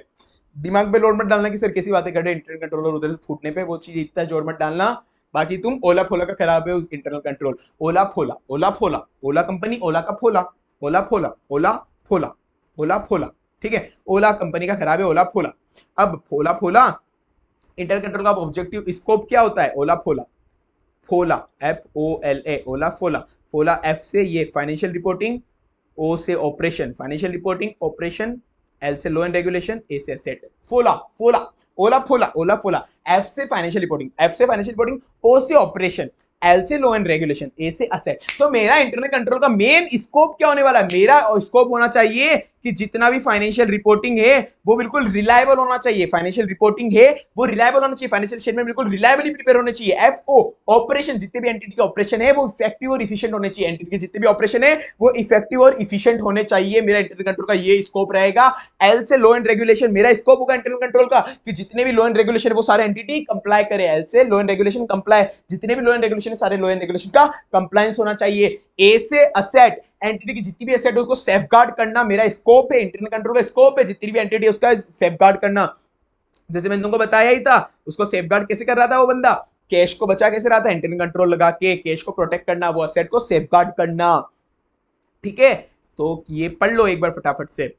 ऑपरेशन इफेक्टिव एंड एफिशिएंट, जो मैंने तुमको बताया, फाइनेंशियल रिपोर्टिंग रिलायबल होनी चाहिए, लो एंड रेगुलेशन का कंप्लाई होना चाहिए, एसेट को सेफगार्ड करना है। खोला financial reporting, operation, low and regulation, asset, खोला खोला। लिमिटेशन, लिमिटेशन क्या होती है इंटरनल कंट्रोल की, हर इंटरनल कंट्रोल की लिमिटेशन होती है, हर एक इंटरनल कंट्रोल की लिमिटेशन होनी ही होती है। मतलब इंटरनल कंट्रोल आप लगा लो उसके बाद भी रिस्क बच जाती है, तभी तो उसको अपन एक कहते हैं risk material statement is equal to, क्या था ऊपर अपन ने पढ़ा था, inherent risk multiply control risk. तो कंट्रोल रिस्क क्यों हुई, क्योंकि इंटरनल कंट्रोल मेरा फेल हो गया उस मिस स्टेटमेंट को पकड़ने में। तो हर इंटरनल कंट्रोल की एक लिमिटेशन होती है। तो लिमिटेशन क्या है भाई इंटरनल कंट्रोल की, इंटरनल कंट्रोल की लिमिटेशन है चुम्मासी, चुम्मासी। और इसे याद करो तुम, ऑडिटर को आईसी को, ऑडिटर आईसी को अपना चुम्मा देगा, ऑडिटर आईसी को अपना चुम्मा देगा, ऑडिटर आईसी को अपना चुम्मा देगा, इंटरनल कंट्रोल को अपना एक चुम्मा देगा। वो उससे इंटरनल कंट्रोल को एक चुम्मा देके उससे पूछेगा कि भाई तेरी क्या क्या लिमिटेशन है, उसको एक चुम्मा देके पूछेगा कि तेरी क्या क्या लिमिटेशन है, उसको ऑडिटर उसको इंटरनल कंट्रोल को एक चुम्मा देके पूछेगा तेरी क्या क्या लिमिटेशन है, चुम्मा सी, चुम्मा सी, चुम्मा सी। अब चुम्मा सी उसकी क्या क्या लिमिटेशन है, चुम्मा सी से पहले कॉल्यूजन, CH, H से ह्यूमन एरर, U से अनयूजुअल नेचर, M से चुम्मा CHUM मैनिपुलेशन, A से अब्यूज ऑफ रिस्पांसिबिलिटी, C से कॉस्ट बेनिफिट एनालिसिस। अब मैं तुमको इसका मतलब समझाता हूँ फटाफट। और चुम्मा C से कॉल्यूजन, तुमने कोई भी इंटरनल कंट्रोल लगाया तो मैंने तुमको एक फर्स्ट एग्जांपल दिया था तुम चैप्टर के शुरू में कि दो जने थे, कॉल्यूजन कर लिया उन लोगों ने आपस में। मैंने कहा था ना कि एक इंटरनल कंट्रोल लगाया था दोनों को अलग अलग करने के लिए, कि फिजिकल कस्टडी बुक की अलग दे दी और फिजिकल कस्टडी कैश की अलग दे दी। तो उन दोनों ने आपस में कॉल्यूजन कर लिया, वो दोनों आपस में मेल मिलाप कर लिया उन लोगों ने कि भाई तुमने हमको, हम दोनों, मैं अकेला फ्रॉड नहीं करूंगा, इसको कॉल्यूट करके, मतलब इन दोनों को मिला के फ्रॉड कर लूंगा अब मैं। तो दोनों ने क्या कर लिया, कॉल्यूजन, 2.5 लाख इसके 2.5 लाख इसके, ठीक है। तो एम्प्लॉय ने आपस में कॉल्यूजन कर लिया, सेग्रीगेशन ऑफ ड्यूटी आपको उन्होंने मेरा फेल कर दिया, या तो एम्प्लॉय के साथ कॉल्यूजन हो गया या किसी आउटसाइड थर्ड पार्टी के साथ कॉल्यूजन करके उन्होंने इंटरनल कंट्रोल को सर्कमवेंशन कर दिया। Circumvention of internal control through collusion between employ और with parties outside the entity. Auditor को आईसी का चुम्मा, सी से कॉल्यूजन, एच से ह्यूमन एरर। भाई एक आदमी है, आदमी गलती, इंसान गलती नहीं करेगा तो कौन गलती करेगा, यही तो बात है। ह्यूमन एरर, कोई भी ह्यूमन एरर हुई तो इंटरनल कंट्रोल गया भाड़ में। आप कितने भी इंटरनल कंट्रोल लगा लो, अगर इंसान वहां पे सही से काम नहीं कर रहा है, वो एरर कर रहा है, तो इंटरनल कंट्रोल भी कुछ काम नहीं कर पाएगा। जैसे वो केयरलेस है, डिस्ट्रैक्ट हो रहा है, सिक्योरिटी गार्ड तुमने लगाया बाहर, एटीएम के बाहर तुमने लगाया एक कंट्रोल, क्या कंट्रोल लगाया तुमने, एक सिक्योरिटी गार्ड को लाके खड़ा कर दिया बैंक में, क्योंकि अब तुमने तो कंट्रोल लगा लिया, सिक्योरिटी गार्ड है, चोरी कैसे कोई करेगा, वो वहां पे रात को खर्राटे मार रहा है, नींद ले रहा है, तो ये ह्यूमन एरर है। हमने तो इंटरनल कंट्रोल लगाया था, गार्ड को लगा दिया था, पर वो गार्ड वहां पे सो रहा है, हमने उसके लिए 2 गार्ड लगा दिए कि 2 गार्ड रहेंगे तो एक सोएगा तो दूसरा जागेगा। तुम गए तो दोनों के दोनों बाहर पास वाली शॉप पे जाके सुट्टा फूक रहे हैं, उसके बाद ये भी तो तुम्हारा कंट्रोल फेल हुआ, वो ह्यूमन एरर है। सी एच कॉल्यूजन, एच से human error, C H U, U से अनयूजुअल नेचर के, कोई भी अनयूजुअल नेचर का ट्रांजेक्शन हुए उसको इंटरनल कंट्रोल प्रिवेंट नहीं कर पाएगा। भाई इंटरनल कंट्रोल होता है ना, वो एक बेसिक नॉर्मल जो भी day to day life situation चल रही है उसके लिए होता है, कि अपन को पता है नॉर्मल रिस्क यही होती है, अपन को क्या पता है नॉर्मल रिस्क यही होती है, उसके लिए मैंने ये इंटरनल कंट्रोल फ्रेम करा है। कोई अनयूजुअल रिस्क आ गई एकदम से, तो उसके लिए तो मैंने इंटरनल कंट्रोल बना ही नहीं है, वो अनयूजुअल रिस्क तो इंटरनल कंट्रोल फेल कर देगी। लाइक तुम समझो, कोई तो एक वायरस था, मैं मेरे को नाम याद नहीं आ रहा, कंप्यूटर का एक रिलेटेड वायरस था, मे बी चलो ठीक है, नाम तो याद नहीं आ रहा, कुछ टाइम पहले आया था, कुछ टाइम के 5-6 साल हो गए, जब वो एक वायरस आया था, सारे के सारे एंटीवायरस फेल हो गए थे, सारे के सारे एंटीवायरस उसको खत्म कर दिया था। जो एंटीवायरस बना था वो एक कंट्रोल था पीसी के लिए, पर वो पीसी को नॉर्मल वायरस, जितने भी मालवेयर वगैरह ऐसे छोटे मोटे वायरस होते थे, ट्रोजन वगैरह जितने भी अलग अलग नाम होते हैं इनके, तो वो उनको वायरस को प्रोटेक्ट करने के लिए बना था वो इंटरनल कंट्रोल। वो कंट्रोल था, वो नॉर्मल यूजुअल ट्रांजेक्शन को, यूजुअल वायरस को प्रोटेक्ट करने के लिए बना था। एक अलग से स्पेसिफिक भयंकर वाला वायरस किसी हैकर ने बना दिया, तो उसने पूरे सारे के सारे एंटीवायरस को खत्म कर दिया, वो अनयूजुअल नेचर का वायरस था, वो unusual nature. C H U M से मैनिपुलेशन बाय मैनेजमेंट, मैनेजमेंट ही इंटरनल कंट्रोल बनाने वाला है, तो मैनेजमेंट चाहे तो उसको तोड़ सकता है ना, मैनेजमेंट बोल देगा कि सिक्योरिटी कैमरा ऑफ कर, तो ऑफ कर देगा, फिर वो बात यहां से चोरी करके ले जाएगा। मैनेजमेंट ने मैनिपुलेशन कर लिया, या फिर अब्यूज ऑफ ऑथोरिटी, दोनों पॉइंट लगभग लगभग रिलेटेड है। मैनिपुलेशन मैनेजमेंट ने करा, यहाँ पे भी कोई अब्यूज ऑफ ऑथोरिटी, मतलब ऑथोरिटी कोई जरूरी नहीं है मैनेजमेंट, यहाँ पे कोई भी ऑथोरिटी वाला बंदा अगर उसके हाथ में इंटरनल कंट्रोल को तोड़ना तो वो तोड़ देगा, वो अपनी ऑथोरिटी को अब्यूज कर लेगा, गलत काम में यूज ले लेगा, इंटरनल कंट्रोल तोड़ के भाग जाएगा वो। फिर यहाँ से cost of internal control does not, cost benefit analysis सब करते हो ना भाई, पता पड़ा कि मेरे एटीएम के अंदर, बैंक के एटीएम में रुपए पड़े 5,000 रुपए, और अगर मेरे को उसको प्रोटेक्ट करना है तो इंटरनल कंट्रोल लगाना पड़ेगा, सिक्योरिटी गार्ड और कैमरा, उनकी कॉस्ट आने वाली है मेरे हर महीने की 50,000 रुपए, हर महीने की 50,000 रुपए या 25,000 रुपए जो भी। पर भाई एटीएम के अंदर तुम्हारे 5,000 पड़े, कॉस्ट एटीएम के अंदर तुम्हारे 5,000 पड़े हैं, मतलब बेनिफिट तुमको क्या होगा, 5,000 रुपए सेव हो जाएंगे, उसके लिए कॉस्ट कितनी लगाओगे, 50,000 रुपए पर महीने की, पॉसिबल ही नहीं, सेंसलेस बातें कर रहे हो, मतलब cost is greater than benefit, cost is greater than benefit, तो तब तुम इंटरनल कंट्रोल लगाओगे ही नहीं, वो लिमिटेशन हो गई तुम्हारी। तो ऑडिटर का आईसी का चुम्मा, कॉल्यूजन ह्यूमन एरर, सी से कॉल्यूजन, एस से ह्यूमन एरर, वहां पे यू से अनयूजुअल नेचर, एम से manipulation by management, abuse of authority, cost, ठीक है। चलो नीचे, अकाउंटिंग कंट्रोल ऑब्जेक्टिव, अकाउंटिंग के अंदर जो तुम इंटरनल कंट्रोल लगाते हो, अकाउंटिंग के अंदर एक अकाउंटिंग सिस्टम है या नॉर्मल अकाउंटिंग मैनुअल बंदे भी है, तो अकाउंटिंग के अंदर जो तुम इंटरनल कंट्रोल लगाते हो, उस इंटरनल कंट्रोल का क्या ऑब्जेक्टिव होता है, अकाउंटिंग होती है उसके अंदर भी एक इंटरनल कंट्रोल लगाओगे, उसका क्या ऑब्जेक्टिव, तुमने अकाउंटिंग में इंटरनल कंट्रोल क्यों लगा रखे। सबसे पहले मैंने 2 चीजों को प्रोटेक्ट करने के लिए करके, अकाउंटिंग में 2 चीजों को प्रोटेक्ट करने के, अकाउंटिंग में किसकी करता हूं, ट्रांजैक्शन की, अकाउंटिंग में किसकी करूंगा, ट्रांजैक्शन की ना, ट्रांजैक्शन और असेट, 2 वर्ड याद कर लो, ट्रांजैक्शन और असेट, इससे नीचे एक और चीज बनेगी इसलिए याद कर लो, ट्रांजैक्शन और असेट, जो मेरा इंटरनल कंट्रोल है वो 2 चीजों को बचाने के लिए बना है, मेरा इंटरनल कंट्रोल है वो 2 चीजों को बचाने के लिए बना है, किस किसको, ट्रांजैक्शन और असेट। ट्रांजैक्शन में तुम क्या गलती हो सकती है भाई, मेरे को नॉर्मल 2 चीजें देखनी है ट्रांजैक्शन अगर, कि जो भी ट्रांजैक्शन हुआ है वो प्रॉपर्ली रिकॉर्ड हो गया है और वो ट्रांजेक्शन ऑथोराइज था। ट्रांजेक्शन होने के पहले वो ऑथोराइज था और जितने भी ट्रांजेक्शन है वो प्रॉपर्ली रिकॉर्ड हो चुके हैं। ट्रांजेक्शन ऑथोराइज था और वो रिकॉर्ड हो चुकी है। असेट, असेट में मैं क्या दो चीजें चेक कर सकता हूं। असेट के अंदर भाई बहुत नॉर्मल कॉमन सेंस लगा के सोचो भाई, जो भी असेट है वो सेफगार्ड होना चाहिए, कोई फ्रॉड नहीं होना चाहिए। उसके लिए मैं फिजिकल वेरिफिकेशन करूंगा उसकी। कोई भी असेट है वो फ्रॉड नहीं होना चाहिए, सेफगार्ड होना चाहिए, उसके लिए मैं फिजिकल वेरिफिकेशन करूंगा उसकी। तो 4 पॉइंट तुम्हारे ऐसे हो गए। ट्रांजेक्शन और असेट 2 पॉइंट मैंने तुमको याद करने के लिए बोला था। इसमें ट्रांजेक्शन ऑथोराइज होने चाहिए, सारे ट्रांजेक्शन प्रॉपर्ली रिकॉर्ड होना चाहिए, असेट को सेफगार्ड होना चाहिए, मैं फिजिकली वेरीफाई करूंगा रीजनेबल इंटरवल के ऊपर। ठीक है। अब अकाउंटिंग के अंदर नॉर्मल चीजें क्या होती है। अकाउंटिंग, अकाउंटिंग की क्या, अकाउंटिंग का नॉर्मल तुम्हारा क्या पर्पस है। अकाउंटिंग कंट्रोल का, अकाउंटिंग कंट्रोल का मेरा पर्पस है कि जो भी ट्रांजेक्शन है वो प्रॉपर वैल्यू पे रिकॉर्ड हो जाए रियल टाइम बेसिस पे। प्रॉपर वैल्यू पे रिकॉर्ड हो जाए रियल टाइम बेसिस पे, प्लस सीडीएस, सीडीएस को अलग से याद करना है। सीडीएस प्रॉपर वैल्यू पे रिकॉर्ड हो जाए रियल टाइम बेसिस पे। प्रॉपर वैल्यू पे एक तो रिकॉर्ड हो जाना चाहिए ट्रांजेक्शन रियल टाइम बेसिस पे, प्रॉपर वैल्यू पे रियल टाइम बेसिस पे रिकॉर्ड हो जाने चाहिए, प्रॉपर वैल्यू पे रियल टाइम बेसिस पे रिकॉर्ड हो जाने चाहिए। प्रॉपर वैल्यू पे रियल टाइम, प्रॉपर वैल्यू पे रिकॉर्ड हो जाने चाहिए रियल टाइम बेसिस पे, प्रॉपर वैल्यू पे रिकॉर्ड हो जाना चाहिए रियल टाइम बेसिस पे, प्लस सीडीएस, सीडीएस, यही मतलब है इसका। वैसे जो मैंने तुमको बोला, whether all transaction are properly posted, properly posted, all transaction are properly valued, proper value पे रिकॉर्ड हो जाने चाहिए रियल टाइम बेसिस पे, वो ट्रांजेक्शन रिकॉर्ड हो जानी चाहिए टाइमली बेसिस पे, वो ट्रांजेक्शन रिकॉर्ड हो जाना चाहिए, और वो ट्रांजेक्शन क्लासिफाइड, डिस्क्लोजर, समराइज सही होना चाहिए, सही जगह क्लासिफिकेशन होना चाहिए, सही जगह डिस्क्लोजर होना चाहिए उस ट्रांजेक्शन का, और वो समराइज प्रॉपर्ली हो जाने चाहिए। ठीक है। चलो नेक्स्ट, ऑब्जेक्टिव ऑफ आईसी। मैंने तुमको दो चीज याद करने के लिए बोला था, एक तो असेट याद करने के लिए बोला था, एक ट्रांजेक्शन याद करने के लिए बोला था। वो वही सेम चीज है। ऑब्जेक्टिव क्या अपना आईसी का, दो चीज प्रोटेक्ट करनी है, एक ट्रांजेक्शन और एक असेट। ट्रांजेक्शन ऑथराइज होना चाहिए, ट्रांजेक्शन सारी रिपोर्ट हो जानी चाहिए, असेट को सेफगार्ड करना चाहिए। इसके लिए मैं फिजिकली वेरीफाई करूंगा इसको पीरियोडिकल बेसिस पे। सेग्रीगेशन ऑफ ड्यूटीज, जानते हो सेग्रीगेशन ऑफ ड्यूटी क्या होता है। नॉर्मल चीज वैसे, चलो एक बार नॉर्मल समझाता हूं, वैसे तुमको आता होगा। सेग्रीगेशन ऑफ ड्यूटी होता है कि कोई भी एक ट्रांजेक्शन को दो टुकड़ों में बांट देना, मतलब दो जनों, एक ही बंदे के हाथ में रिस्पॉन्सिबिलिटी ना दे के वो दो जनों के हाथ में उसने बांट दिया कि अब ये ट्रांजेक्शन ये बंदा अकेला नहीं करेगा, ये दूसरा बंदा भी करेगा। जैसे वही फर्स्ट वाला एग्जांपल मेरा वापस दिमाग में लाओ, सेग्रीगेशन ऑफ ड्यूटी, कि एक बंदे के पास कैश की एंट्री है, जो भी कैश आएगा जाएगा एंट्री वो करेगा, पर कैश का जो फिजिकल मेंटेनेंस होगा वो दूसरे बंदे के पास होगा। कोई भी एक बंदा पूरा का पूरा ट्रांजेक्शन कंप्लीट नहीं कर पाएगा तो फ्रॉड के चांसेस कम हो जाएंगे। कोई भी अगर कोई भी कैसा वैसा निकालना हुआ तो पैसा वो देगा तो दूसरा बंदा रिकॉर्ड करेगा उसको सही से। सेम ऐसी कस्टडी किसी असेट की दो जनों के पास देनी चाहिए। कोई भी अप्रूवल है, पेमेंट की अप्रूवल है, तो पेमेंट की अप्रूवल पहले ये बंदा करेगा, उसके बाद दूसरा बंदा करेगा, तो सेग्रीगेशन ऑफ ड्यूटीज हो गई। ठीक है।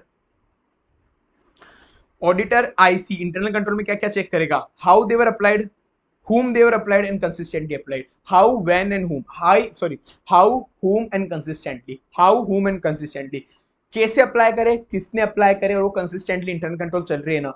कैसे अप्लाई करे, किसने अप्लाई करे, और इंटरनल कंट्रोल कंसिस्टेंटली चल रही है ना। कैसे अप्लाई करे, किसने अप्लाई करे, इंटरनल कंट्रोल कंसिस्टेंटली चल रही है ना। How they were applied, whom they were applied and consistently वो चल रहे हैं ना।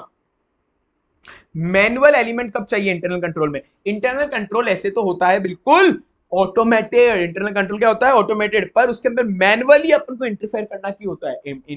मैनुअली अपन को इंटरफेयर क्यों करना पड़ेगा अपन को इंटरनल कंट्रोल के अंदर। मैंने तुमको समझाया था, एक वायरस था, वो वायरस आके पूरे कंप्यूटर की ठोक के चले गया, क्योंकि इंटरनल कंट्रोल केवल यूजुअल नेचर ऑफ ट्रांजैक्शन के लिए बनाता, अनयूजुअल वायरसेस के लिए वो इंटरनल कंट्रोल नहीं बनाता। तो कोई भी अगर अनयूजुअल नेचर ऑफ ट्रांजैक्शन आ गया तो मुझे मैनुअली अब उसको प्रोटेक्ट करना पड़ेगा, मुझे मैनुअली ध्यान रखना पड़ेगा कि वायरस मेरे पीसी में नहीं घुसे। मतलब मैं वो हर कोई सी पेन ड्राइव मेरे पीसी के अंदर इंसर्ट ना करूं, कंप्यूटर सर्फिंग पे हर कोई फाइलें डाउनलोड ना करूं, वो सब चीजें तो मुझे मैनुअली इंटरफेयर करना पड़ेगा। और साथ में अब एक और चीज, जो एंटीवायरस था बाद में वो बदला, एंटीवायरस को लोगों ने अपने आप को बदला, तो एक दो कंपनी एंटीवायरस को जल्दी ले आई थी। तो अब मुझे देखना पड़ेगा कि जो वो मेरा ऑटोमेटेड कंट्रोल है, ऑटोमेटेड कंट्रोल क्या था, वो एंटीवायरस, तो वो ऑटोमेटेड कंट्रोल सही से काम कर रहा है नहीं कर रहा, ऑटोमेटेड कंट्रोल सही से काम कर रहा है नहीं कर रहा, वो तो मुझे मैनुअली देखना पड़ेगा ना। ऑटोमेटिक हो सकता है, मशीन में भी तो गलतियां होती है भाई, सही बात है ना, मशीन गलतियां करती है, तो वो जो ऑटोमेटेड कंट्रोल है वो भी तो सही से काम कर रहा है नहीं कर रहा, वो मुझे मैनुअली देखना पड़ेगा। तो मैनुअली में मैंने क्या बोला, तो अनयूजुअल ट्रांजेक्शन के लिए, और एक ऑटोमेटेड नेचर को सही कर रहा नहीं कर रहा, तो वो सेम चीज अब इधर से तुम्हारे दो तीन पॉइंट बन जाएंगे। ये तीन चीज एक पॉइंट से बन गया और एक ही एक पॉइंट बन गया। मैंने तुमको बोला था कि कोई भी वो केवल यूजुअल नेचर के लिए बनता है, वो केवल यूजुअल नेचर के लिए बनता है, अनयूजुअल नेचर के लिए नहीं बनता। कोई भी नया चेंजिंग वायरस आ गया, कोई भी नया नया वायरस आ गया, चेंज हो गई, सर्कमस्टेंसेस में चेंज हो गई, तो अब आपका पुराना वाला इंटरनल कंट्रोल काम नहीं करेगा, अब आपको नया एंटीवायरस चाहिए होगा। तो अब अगर कोई भी ऐसा वायरस है जो मेरा एंटीवायरस प्रोटेक्ट नहीं कर सकता, मुझे मैन्युअली रोकना पड़ेगा। ठीक है, तो जहां जहां पे इंटरनल कंट्रोल काम नहीं आ सकता, वहां वहां पे मैनुअल इंटरफेयर मुझे करना पड़ेगा। कोई इंटरनल कंट्रोल बन ही नहीं पा रहा, क्योंकि मैं डिफाइन ही नहीं कर पा रहा कि असली में प्रोसेस क्या है, कैसे इन चीजों को रोकना है, कैसे मिस स्टेटमेंट को रोकना है। वो चीज डिफाइन करना ही मुश्किल पड़ रहा है, डिफिकल्ट टू डिफाइन है वो। अनयूजुअल ट्रांजेक्शन को अगर कोई आ रहा है तो उस वजह से मुझे मैनुअली इंटरफेयर करना पड़ेगा। कोई भी सर्कमस्टेंसेस चेंज हो रही है तो मुझे मैनुअली इंटरफेयर करना पड़ेगा और मॉनिटर करनी पड़ेगी ऑटोमेटिक कंट्रोल को। मॉनिटर करना ऑटोमेटिक कंट्रोल को, क्यों सही चल रहा है नहीं चल रहा, वो मुझे मैनुअली करना पड़ेगा। Component of internal control, internal control के क्या क्या कंपोनेंट है? इंटरनल कंट्रोल कंपोनेंट होता है माइक्रा। इंटरनल कंट्रोल कंपोनेंट क्या है? माइक्रा। इंटरनल कंट्रोल के कंपोनेंट क्या है? माइक्रा। ये क्या हो गया? माइक्रा। पढ़ो इसको ध्यान से, ये क्या हो गया? माइक्रा। ये एम होगा, ठीक है, समझ गए? तो इंटरनल कंट्रोल के क्या कंट्रोल होते हैं? माइक्रा। इंटरनल कंट्रोल के 5 एलिमेंट क्या होते हैं? माइक्रा। कि इंटरनल कंट्रोल में ये चीजें 5 कंपोनेंट तो होने ही चाहिए, हर इंटरनल कंट्रोल में 5 चीजें तो होनी ही चाहिए। 5 तरह के इसके कंपोनेंट हो गए इंटरनल कंट्रोल के, क्या हो गए? Micra. Micra, Micra, MICRA, Micra, MICRA, Micra. M, internal control में मॉनिटरिंग होनी चाहिए, इंफॉर्मेशन कम्युनिकेशन के रिलेटेड भी होना चाहिए internal control, control environment, risk assessment, control activity. MICRA, MICRA, MICRA, MICRA। M से मॉनिटरिंग, एम से मॉनिटरिंग, एम से मॉनिटरिंग, आई से इंफॉर्मेशन सिस्टम, सी से कंट्रोल इन्वायरमेंट, आर से रिस्क असेसमेंट, ए से कंट्रोल एक्टिविटीज, ए से कंट्रोल एक्टिविटीज, ए से कंट्रोल एक्टिविटीज, ऐसे control activities. Monitoring, information system, C से कंट्रोल इन्वायरमेंट, आर से रिस्क असेसमेंट और ए से कंट्रोल एक्टिविटीज। ठीक है, तो कंट्रोल इन्वायरमेंट सबसे पहले क्या आते हैं? कंट्रोल इन्वायरमेंट पे। कंट्रोल इन्वायरमेंट का मतलब ये होता है कि भाई जो भी तुम चाहे कितने भी इंटरनल कंट्रोल लगा लो, अगर तुम्हारे मैनेजमेंट TCWG में इंटीग्रिटी नहीं है, एथिकल वैल्यूज नहीं है, तो तुम्हारे इंटरनल कंट्रोल कभी काम नहीं आने वाले। तो मतलब तुमको सबसे पहले अगर तुम्हारा कंपनी को प्रोटेक्ट करना है तो इंटरनल कंट्रोल सबसे पहले एक चीज लाओ इंटरनल कंट्रोल में, कि तुम सबको इंटीग्रिटी रखनी पड़ेगी, इथिकल वैल्यूज रखनी पड़ेगी। तो मैनेजमेंट और TCWG इसके लिए रिस्पॉन्सिबल होते हैं कि वो कोई भी ऐसी गंदी प्रैक्टिसेस ना करे जिसकी वजह से उनके एम्प्लॉयज वगैरह इंटीग्रिटी फॉलो ना करे या अनएथिकल प्रैक्टिसेस में इन्वॉल्व हो। तो जो मेन जो हेड होते हैं ना, उनको ही कंपनी का ऐसा कल्चर क्रिएट करना पड़ेगा कि सब इंटीग्रिटी रखे, सब एथिकल वैल्यूज रखे, और मैनेजमेंट को खुद को भी इंटीग्रिटी एथिकल वैल्यूज रखनी चाहिए। जो बनाने वाला है, जो इंटरनल कंट्रोल बनाने वाला है, उसी को इंटीग्रिटी ऑफ एथिकल वैल्यूज रखनी चाहिए। ये क्वेश्चन भी आया हुआ है जिसका आंसर केवल ए पॉइंट है, केवल ए पॉइंट है इसका आंसर। इफेक्टिव, ये effectiveness of control, effectiveness of control का जो इफेक्टिवनेस है वो can not rise about integrity and ethical values of people who create and administrate monitor थे। जो इफेक्टिवनेस ऑफ कंट्रोल है, कंट्रोल का इफेक्टिवनेस तो उससे छोटा है, कंट्रोल का इफेक्टिवनेस तो बहुत छोटा है। जो मेन बड़ी चीज है वो बड़ी चीज है खुद की, जो बंदा बना रहा है कंट्रोल को, जो बंदा कंट्रोल को बना रहा है वो खुद इंटीग्रिटी होनी चाहिए उसके अंदर, जो बंदा और एथिकल वैल्यूज होनी चाहिए उसके अंदर। Integrity and ethical behaviour are product of, वो प्रोडक्ट होते हैं एंटिटी के इथिकल एंड बिहेवियरल स्टैंडर्ड का, एंटिटी के इथिकल और बिहेवियरल स्टैंडर्ड का, जो एथिकल उसमें चीजें, मतलब ये पूरा का पूरा ये जो बात कर रहा है ना कंट्रोल इन्वायरमेंट, ये बात कर रहा है यहाँ पे फर्स्ट वाले पॉइंट के पूरी इथिकल वैल्यूज की, इथिकल कल्चर की कंपनी के अंदर। तो अगर ये सब है तो आपके वैसे भी फ्रॉड वगैरह नहीं हो पाएंगे। जैसे अगर कंपनी ने उनके एम्प्लॉइज का बोनस और इंसेंटिव कम कर दिया तो वो लोग गुस्सा हो जाएंगे और गलत गलत प्रैक्टिसेस में इन्वॉल्व हो जाएंगे, फ्रॉड वाली। ठीक है, तो अब ये तो मैंने एक पॉइंट तुमको समझा दिया, अब पहले याद करा देता हूं। चलो, इसमें कंट्रोल इन्वायरमेंट में कैसे याद करना है, कंट्रोल इन्वायरमेंट में याद करने की टेक्निक है अपने पास IPC sharp, IPC sharp, IPC sharp. अगर एक बार तुमको कंट्रोल इन्वायरमेंट तोड़ने के लिए सजा हो गई, मतलब तुम अनएथिकल वैल्यूज के अंदर अगर तुम हो गए, अनएथिकल चीजें कर रहे हो, तो तुमको IPC का सेक्शन होता है ना, Indian Penal Code, Indian Penal Code IPC के सेक्शन की धारा में अगर तुमको सजा हो गई तो तुम सांप जैसे वहां पे ही रेंगते फिरोगे जिंदगी भर, जेल में सांप जैसे रेंगते फिरोगे जिंदगी भर, रेंग में सांप जैसे रेंगते फिरोगे, सांप वो स्नैक वाला सांप। ठीक है, तो अगर एक बार IPC में तुमको, इंडियन पेनल कोड की किसी सेक्शन में सजा हो गई क्योंकि तुमने इंटीग्रिटी वगैरह फॉलो नहीं करी, अनएथिकल प्रैक्टिसेस करी है, तो एक बार IPC के सेक्शन में किसी में सजा हो गई तो जिंदगी भर जेल में सांप जैसे रेंगते रहोगे। IPC sharp, IPC sharp, IPC sharp. IPC से integrity and ethical value, IP, P से पार्टिसिपेशन बाय TCWG, C से कंपिटेंस टू कमिटमेंट, आईपीसी में शार्प रिसर्च है, एसएचएपी। ऑर्गेनाइजेशन स्ट्रक्चर, एच से ह्यूमन रिसोर्सेज, ए से ऑथोरिटी एंड रिस्पांसिबिलिटी, पी से philosophy and operating style, P से philosophy and operating style, P से philosophy and operating style.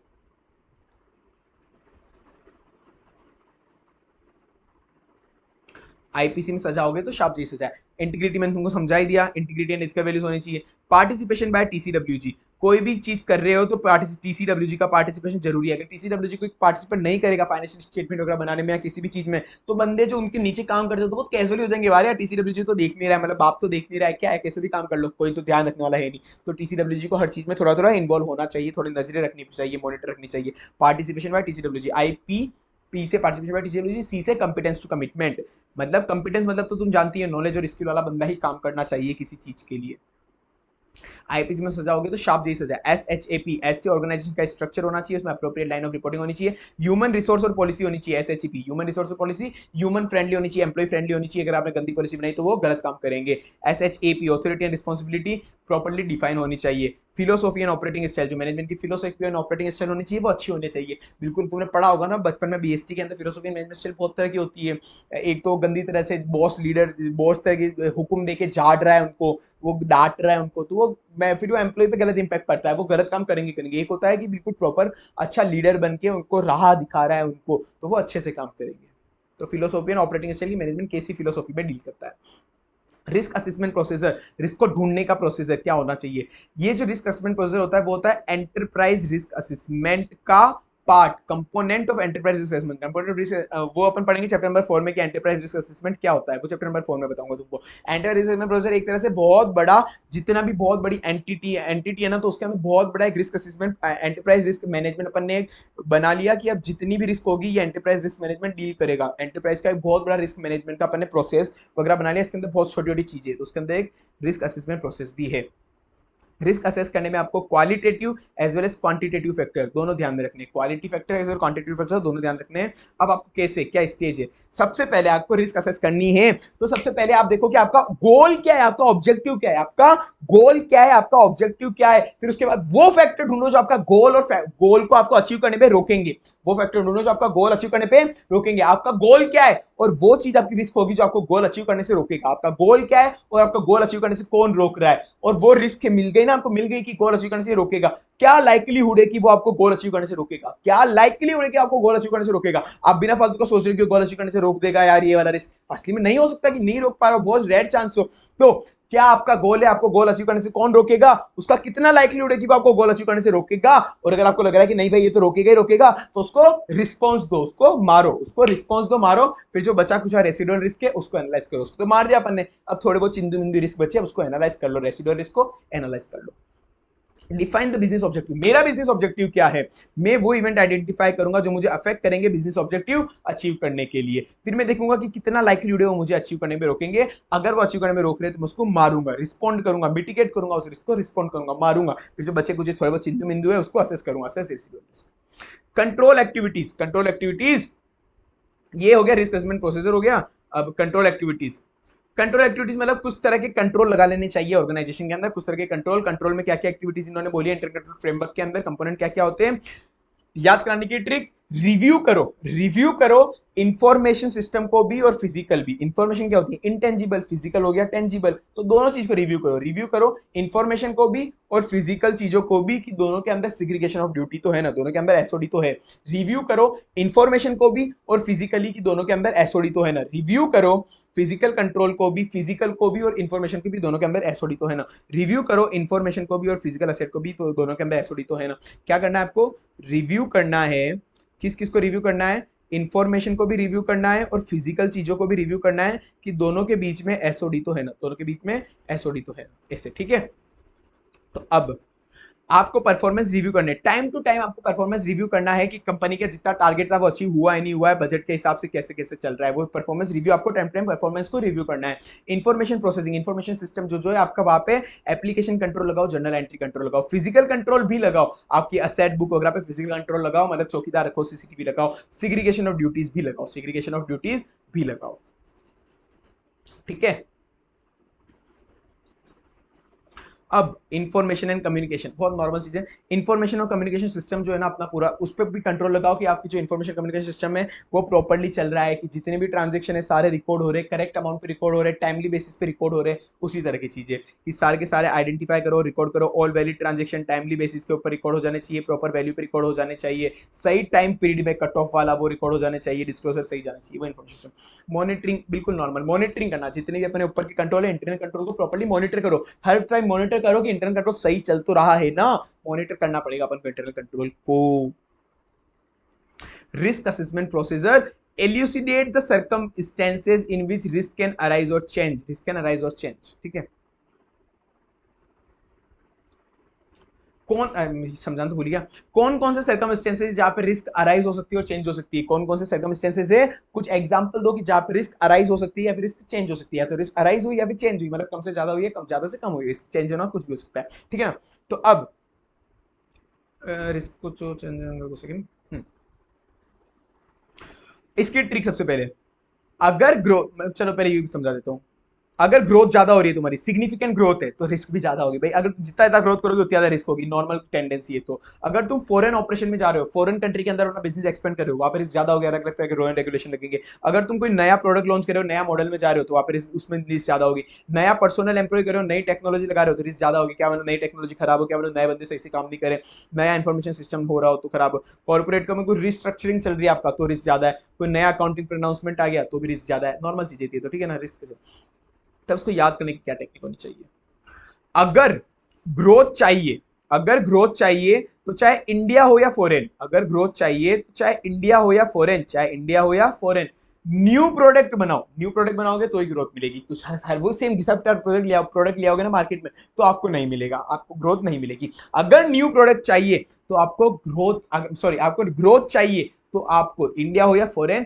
आपको अगर growth चाहिए तो न्यू प्रोडक्ट बनाओ, न्यू प्रोडक्ट बनाने के लिए आपको न्यू टेक्नोलॉजी और न्यू बंदे लगेंगे, न्यू टेक्नोलॉजी और न्यू बंदे लगेंगे। अगर ग्रोथ चाहिए चाहे इंडिया हो या फॉरेन, अगर ग्रोथ चाहिए चाहे इंडिया हो या फॉरेन, आपको न्यू प्रोडक्ट बनाने पड़ेंगे, आपको न्यू प्रोडक्ट बनाने पड़ेंगे, उसके लिए आपको न्यू पर्सनल भी चाहिए होंगे, न्यू टेक्नोलॉजी भी चाहिए होगी, न्यू पर्सनल भी चाहिए होंगे, न्यू टेक्नोलॉजी भी चाहिए होगी, ठीक है। 6 पॉइंट याद हो गए, काफी।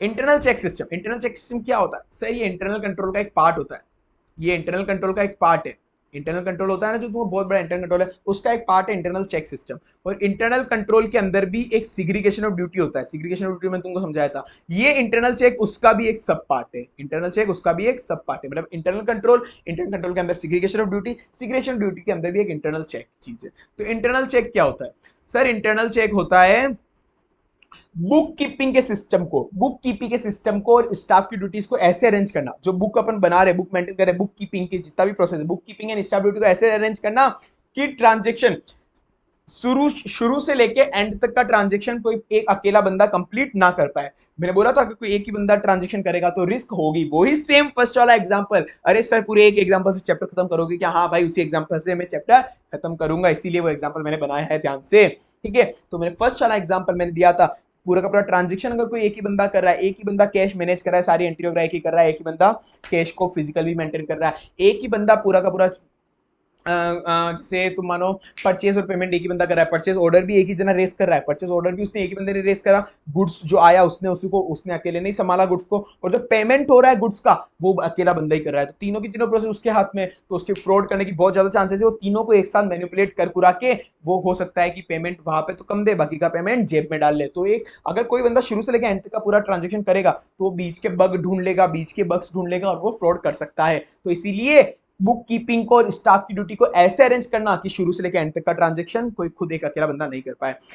Arranging the system of bookkeeping and staff duties, arranging the system of bookkeeping and staff duty in such way that no one person can carry through a transaction or record in every aspect, no one person can carry a transaction record in every aspect, ठीक है। तो इसका objective क्यों है, आपको internal check क्यों लगाना है, इसका ऑब्जेक्टिव क्यों है भाई, एक तो नॉर्मल चीजें फ्रॉड हो सकता है वरना, पर इसके लिए आईएसके को तो मजा आता है ना ज्यादा पॉइंट बढ़ाने में, तो चलो बढ़ा देते हैं पॉइंट अपन भी। याद करने की ट्रिक देता हूं पहले, फिर उसके बाद बिजनेस की असेट में अगर फ्रॉड हुआ तो उसके लिए स्टाफ रिस्पॉन्सिबल है। इंटरनल चेक लगाया हुआ था, मैंने तो इंटरनल चेक लगाया हुआ था इसलिए मुझे पता है कि ये स्टाफ इसमें रिस्पॉन्सिबल था, ये स्टाफ इस चीज के लिए रिस्पॉन्सिबल है, ये स्टाफ बुक कीपिंग के लिए, ये स्टाफ फिजिकल असेट मेंटेन करने के लिए, मुझे तो पता है। तो अगर कोई भी उसके बाद भी अगर इंटरनल चेक लगाने के बाद भी कोई फ्रॉड हो रहा है तो बिजनेस की असेट में अगर कोई फ्रॉड निकला, बिजनेस के असेट में कोई फ्रॉड निकला तो उसके लिए स्टाफ रिस्पॉन्सिबल है। बिजनेस के असेट में कोई भी फ्रॉड निकला तो उसके लिए स्टाफ रिस्पॉन्सिबल है। बिजनेस के असेट में कोई भी फ्रॉड निकला तो उसके लिए स्टाफ रिस्पॉन्सिबल है। बिजनेस के असेट में कोई भी फ्रॉड निकला तो उसके लिए स्टाफ रिस्पॉन्सिबल है। बिजनेस के असेट में कोई भी फ्रॉड निकला तो उसके लिए स्टाफ रिस्पॉन्सिबल है। बिजनेस की असेट में, असेट मतलब कैश, असेट में कोई भी फ्रॉड निकला, कोई भी फ्रॉड निकला तो उसके लिए स्टाफ रिस्पॉन्सिबल है, उसके लिए स्टाफ रिस्पॉन्सिबल है। ठीक है, तो अब इंटरनल चेक का क्या ऑब्जेक्टिव होता है? उसका ऑब्जेक्टिव होता है कि जो भी बिजनेस है वो इंटीग्रिटी हो, बिजनेस के अंदर सारे अकाउंट्स वगैरह सब कुछ प्रॉपर हो, इंटीग्रिटी होनी चाहिए बिजनेस के अंदर, कैश को मिस अप्रोप्रिएशन एम्बेजलमेंट को रोकना है उसको, ये ऑब्जेक्टिव है उसका। फ्रॉड को डिटेक्ट भी करे और मिनिमाइज भी करे, फ्रॉड को डिटेक्ट भी करे और मिनिमाइज भी करे, फ्रॉड को डिटेक्ट भी करे और मिनिमाइज भी करे।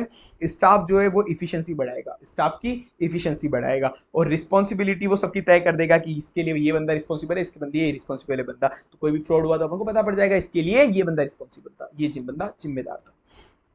यहाँ पे एक एग्जांपल दे रखा है कि ऐसा ऐसा था, कैश भी एक ही बंदा हैंडल कर रहा है, सेल लेजर भी एक ही बंदा हैंडल कर रहा है, सारी चीजें स्टार्टिंग से लेके एक ही बंदा कर रहा है, डिस्पैच भी वही कर रहा है, इसका एग्जांपल था। तो अब आप बताओ कि क्या मिसिंग है? भाई मिसिंग जो है ना वो इंटरनल चेक मिसिंग है। तो इंटरनल कंट्रोल, इंटरनल चेक की एक जनरल कंडीशंस होती है, general condition to internal check, कि इंटरनल कंट्रोल की क्या जनरल कंडीशंस है कि इंटरनल कंट्रोल कैसे लगाना चाहिए। तो इसके इंटरनल चेक की क्या कंडीशन है? वो कंडीशन है CID, CID लगाएगी internal check, CID updating jail control, CID updating jail control, अरे दोस्त, CID updating jail control, CID updating jail control, CID updating jail control, CID updating JAIL, CID updating jail control, CID updating jail control. ठीक है, तो अब इसमें तुमको समझा देता हूं। सी से custody of asset, custody of asset, sir वही एग्जांपल आ गया वापस, जो असेट की कस्टडी और बुक्स की कस्टडी है वो एक साथ नहीं होनी चाहिए, एक बंदे के पास नहीं होने चाहिए। इंडिपेंडेंट कंट्रोल किसी एक बंदे के पास नहीं होना चाहिए, शुरू से लेके एक एंड तक पूरा का पूरा परचेस पेबल का एक कंट्रोल बना रखा है कंपनी ने कि परचेस ये बंदा करेगा, पेमेंट ये बंदा करेगा, तो परचेस से लेके पेबल तक का पूरा कंट्रोल की रिस्पॉन्सिबिलिटी किसी एक अकेले बंदे को मत दो, वापस वही गलती कर दोगे तुम, पूरा का पूरा कंट्रोल केवल एक बंदे को मत दो, मतलब पूरा इंडिपेंडेंट कंट्रोल एक बंदे के पास नहीं होना चाहिए, no single person should have complete control. ठीक है, distribution of power, CID custody of control, custody of asset, CI से इंडिपेंडेंट कंट्रोल, D से distribution of power, administrative power और फाइनेंशियल पावर, एक तो बंदा एडमिनिस्ट्रेशन संभालता है, एक बंदा फाइनेंशियल चीजें संभालता है, दोनों की पावर एक बंदे को नहीं होनी चाहिए, डिस्ट्रीब्यूट करो इन पावर को। CID custody of asset, independent control, distribution of power. Updating, timely update करते रहो इंटरनल कंट्रोल को, अपडेटिंग टाइमली अपडेट करते रहो इंटरनल कंट्रोल को। जैसे जॉब रोटेशन, जॉब को रोटेट करते रहो, एक बंदा पहले कैश संभाल रहा था बैंक के अंदर, एक बंदा पहले कैश संभाल रहा था, अब उसको FD के काउंटर पे बिठा दो, कुछ टाइम लोन के काउंटर पे बिठा दो, तो बंदा एक पे फ्रॉड करने के लिए सोचेगा, वो उसके जब तक तो आप उसकी जॉब चेंज कर चुके हो तो वो फ्रॉड कर ही नहीं पाएगा। असेट का कंट्रोल, उसका अकाउंटिंग कंट्रोल रखो असेट पे, CID अपडेटिंग जेल, जे से ए से असेट, असेट पे अकाउंटिंग कंट्रोल रखो। I से इन्वेंट्री, इन्वेंट्री का फिजिकल अंडरटेकिंग लो, फिजिकल चेकिंग करो। L से लीव इंकरेज करो, हर बंदे को लीव पे जाने के लिए बोला करो, लीव पे जाएगा तो अपन उसका काम रीचेक कर पाएंगे, उसका काम रीचेक कर पाएंगे कि कोई फ्रॉड व्रॉड तो नहीं कर रहा था। कैश, CID अपडेटिंग जेल, ये वो तो खत्म हो गया, 2 एक्स्ट्रा पॉइंट है। ठीक है, ये तुम देख लेना, ये सेम क्वेश्चन है, देख लेना, मतलब सेम ही जो ऊपर बताया था उस तरह। Effective internal check, state the consideration on which effectiveness of effective system of internal control internal check depend, internal check किस पे डिपेंड करता है, effectiveness of efficient system internal check किस पे डिपेंड करता है, consideration on which effectiveness of efficient system of internal control internal check depend, CADS कि मेरा इंटरनल चेक कितना इफेक्टिव होगा वो किस पे डिपेंड करेगा, इंटरनल चेक कितना इफेक्टिव होगा किस पे डिपेंड करेगा, CADS पे, CADS चार्टर्ड अकाउंटेंट कैसा है उस पर डिपेंड करेगा इंटरनल चेक। ठीक है ना, CA उसका है, DS तुम कुछ भी जोड़ लो। ठीक है, तो CA कैसा है उस पर डिपेंड करेगा तुम्हारा इंटरनल चेक कितना इफेक्टिव है।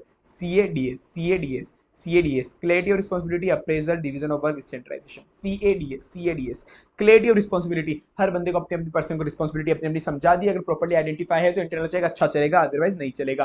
अप्रेजल, पीरियोडिकली रिव्यू करना पड़ेगा आपको चीजों को। डिवीजन ऑफ वर्क, एक अच्छे मैनर में करो कि एक वर्क दूसरे वर्क को कॉम्प्लीमेंट करे, डिवीजन ऑफ वर्क सही तरीके से होना चाहिए। स्टैंडर्डाइजेशन, हर चीज का स्टैंडर्डाइज प्रोसेसर बना दो, हर चीज का स्टैंडर्डाइज प्रोसेसर बना दो कि ये आपको अगर ये चीज करनी है तो ये प्रोसेस आपको फॉलो करना पड़ेगा। Internal control assessment and evaluation, internal control का असेसमेंट करना है, इवेल्युएशन करना, आपको इंटरनल कंट्रोल का असेसर इवेल्युएशन करना है तो एक स्टैंडर्ड ऑपरेटिंग प्रोसेसर बनाओ। स्टैंडर्ड ऑपरेटिंग प्रोसेसर क्या होता है? Standard operating procedure to evaluate the internal control, to evaluate the internal control. अब इसकी ट्रिक, पहले स्टैंडर्ड इवेल्युएट करना है आपको इंटरनल कंट्रोल को, तो उसकी trick, job at IT company is risky, job at IT company is risky, job at IT company is risky. बहुत नॉर्मल एक चीज बता रहा हूँ, मतलब ऐसे कोई रियल लाइफ सिचुएशन नहीं है कोई, पर तुम एक मान के चलो कि आईटी कंपनी में जॉब करना रिस्की है, वहां का कंट्रोल अच्छा नहीं है। जब मैंने इवेल्युएट करा तो जॉब मेरे को देखा कि आईटी कंपनी में जॉब करना रिस्की है, वहां पर कभी भी एम्प्लॉय को लात मार के बाहर निकाल देते हैं। तो job at IT company is risky, job at IT company is risky, job at IT company is risky, वहां पे कभी भी एम्प्लॉय को बाहर निकाल देते हैं। तो वो वहां का स्टैंडर्ड ऑपरेटिंग प्रोसीजर अच्छा नहीं है, वहां का कंट्रोल अच्छा नहीं है। जब मैंने इवेल्युएट करा तो मुझे पता पड़ा वहां का स्टैंडर्ड ऑपरेटिंग प्रोसीजर और कंट्रोल अच्छा नहीं है। तो job at IT company is risky, standard operating procedure. अब बताओ, job at IT company is risky, तीन ऊपर के पॉइंट है, वो जॉब के रिलेटेड होना चाहिए। IT company is risky, IT मतलब information technology based control, risky मतलब एंटरप्राइज रिस्क असेसमेंट। जॉब के ऊपर तीन पॉइंट हो गए, job at IT company is risky, ठीक है। तो अब जॉब के स्टैंडर्ड ऑपरेटिंग प्रोसीजर होना चाहिए, जॉब रोटेशन सेंसिटिव एरिया। आप एक स्टैंडर्ड ऑपरेटिंग प्रोसीजर बना लो, इवेल्यूएशन करते हो, आपको ये चीज ध्यान में रखनी है, आपको ये चीज ध्यान में रखनी है कि हर कंपनी के अंदर एक जॉब रोटेशन है ना, कि सेंसिटिव एरिया जो भी कैश का एरिया जो भी हैंडल कर रहा है, ट्रेजरी का एरिया जो जो हैंडल कर रहा है, वहां पे जॉब रोटेट होती रहती है, कुछ दिन ये बंदा करेगा, कुछ दिन ये बंदा करेगा, कुछ दिन ये बंदा करेगा, जॉब रोटेशन हो रही है। तो अच्छा स्टैंडर्ड ऑपरेटिंग प्रोसीजर है, आपको इवेल्यूएशन करते हो ये चीज ध्यान में रखनी है। सिग्रीगेशन ऑफ जॉब ड्यूटीज, वो तो ऊपर रोटेशन, जॉब को रोटेशन करना, यहाँ पे जॉब की रिस्पॉन्सिबिलिटी को सिग्रीगेट करना। अब वापस नहीं समझाऊंगा सिग्रीगेट क्या होता है। और डिलीगेशन ऑफ फाइनेंशियल पावर, आपको आपने जॉब की, जो ये भी जॉब के रिलेटेड पॉइंट ही है, फाइनेंशियल पावर जो जो आपके पास आपने डिलीगेट कर रखी है, सबको सबको अपने अपने अलग अलग बंदों को डिलीगेट कर रखी है, उसको प्रॉपर डॉक्यूमेंट करना कि इस ये वाली चीज मैंने इसको डिलीगेट कर रखी है, ये वाली चीज मैंने इसको डिलीगेट कर रही है, तो इसके लिए ये बंदा रिस्पॉन्सिबल है, इसके लिए ये बंदा रिस्पॉन्सिबल है, रिस्पॉन्सिबिलिटी तय हो जाएगी इससे। Job at IT companies risky, information technology based control, information technology based control, information technology based control की मतलब हर इन्फॉर्मेशन टेक्नोलॉजी है उसमें कंट्रोल लगाओ, आपको कंट्रोल लगाने पड़ेंगे, पासवर्ड लगाने पड़ेंगे, general IT control, application control आपको लगाने पड़ेंगे। तो एक स्टैंडर्ड ऑपरेटिंग प्रोसीजर बना दो इसका। एंटरप्राइज रिस्क असेसमेंट होना, एंटरप्राइज रिस्क मैनेजमेंट हर कंपनी के अंदर होना चाहिए। स्टैंडर्ड ऑपरेटिंग प्रोसीजर बना लो कि एक रिस्क मैनेजमेंट की एक टीम बना लो आपके अलग से, कि वो आपके हर रिस्क को आइडेंटिफाई करे, असेस करे और उसको मिटिगेट करे। डन। अब वो तो था स्टैंडर्ड ऑपरेटिंग प्रोसीजर, इसको इवेल्युएट करने का। अब कैसे इवेल्युएट करना है, technique, technique to evaluate risk. अब मेरे को रिस्क इवेल्युएट करना है, मेरे को सॉरी इवेल्युएट करना है इंटरनल कंट्रोल की, इंटरनल कंट्रोल सही से चल रहा है नहीं चल रहा। इवेल्यूएशन यही तो होता है, इंटरनल कंट्रोल को इवेल्युएट करना, इंटरनल कंट्रोल सही से चल रहा है नहीं चल रहा, उसको इवेल्यूएशन करना है। कैसे इवेल्युएट करूंगा, मेरे पास तीन चार मेथड है, क्वेश्चनरी है, चेकलिस्ट है, फ्लो चार्ट है, लेटर ऑफ वीकनेस है, ऐसे तीन चार मेथड है। तो अब एज एन ऑडिटर मैं क्या करूंगा, इंटरनल कंट्रोल सही चल रहा है नहीं चल रहा, मैं एक क्वेश्चनरी प्रिपेयर कर लूंगा, मैं एक क्वेश्चनरी प्रिपेयर कर लूंगा, जैसे हर चीज की एक क्वेश्चनरी बना लूंगा, कि एक उस क्वेश्चनरी को मैं उसके क्या बंदा जो मैंने क्लाइंट के बंदे ना उनको दे दूंगा। लाइक परचेज के रिलेटेड मैंने एक क्वेश्चनरी बना ली, सेल के रिलेटेड मैंने एक क्वेश्चनरी बना ली, पेमेंट के रिलेटेड मैंने एक क्वेश्चनरी बना ली, सिमिलरली अलग अलग चीज। परचेज के रिलेटेड क्वेश्चन बना ली कि मेरे को परचेज में जो जो इंटरनल कंट्रोल एग्जिस्ट करते हैं, लाइक परचेज में एक इंटरनल कंट्रोल होता है कि जितने भी परचेज होनी चाहिए वो परचेज ऑर्डर के बाद ही होनी चाहिए। किसी बंदा पहले अपनी टीम से, अपनी कंपनी से कोई बंदा परचेज ऑर्डर, जो ऑथोराइज बंदा है वो परचेज ऑर्डर रेस करेगा, उसके बाद में बाहर से आइटम परचेज कर पाऊंगा। तो मैं वो एक परचेज का मैं बना लूंगा कि मेरे को ये चीजें चेक करनी है, मैंने वो क्वेश्चनरी चेक करनी है। तो मैं यहाँ पे लिखूंगा, तो यहाँ पे लिखूंगा, मैं यहाँ पे क्या क्या लिखूंगा कि is there is any purchase which is made without purchase order, कोई भी ऐसी परचेज है क्या जो परचेज ऑर्डर इशू करे बिना बनाई हो, ऐसा कोई भी ऐसा परचेज है क्या। तो मैंने क्वेश्चनर की लिस्ट बना ली, वो क्वेश्चन की लिस्ट कौन आंसर करेगा, वो सामने वाला बंदा भर के देगा, क्लाइंट, क्लाइंट का जो रिस्पॉन्सिबल बंदा होगा वो भर के देगा।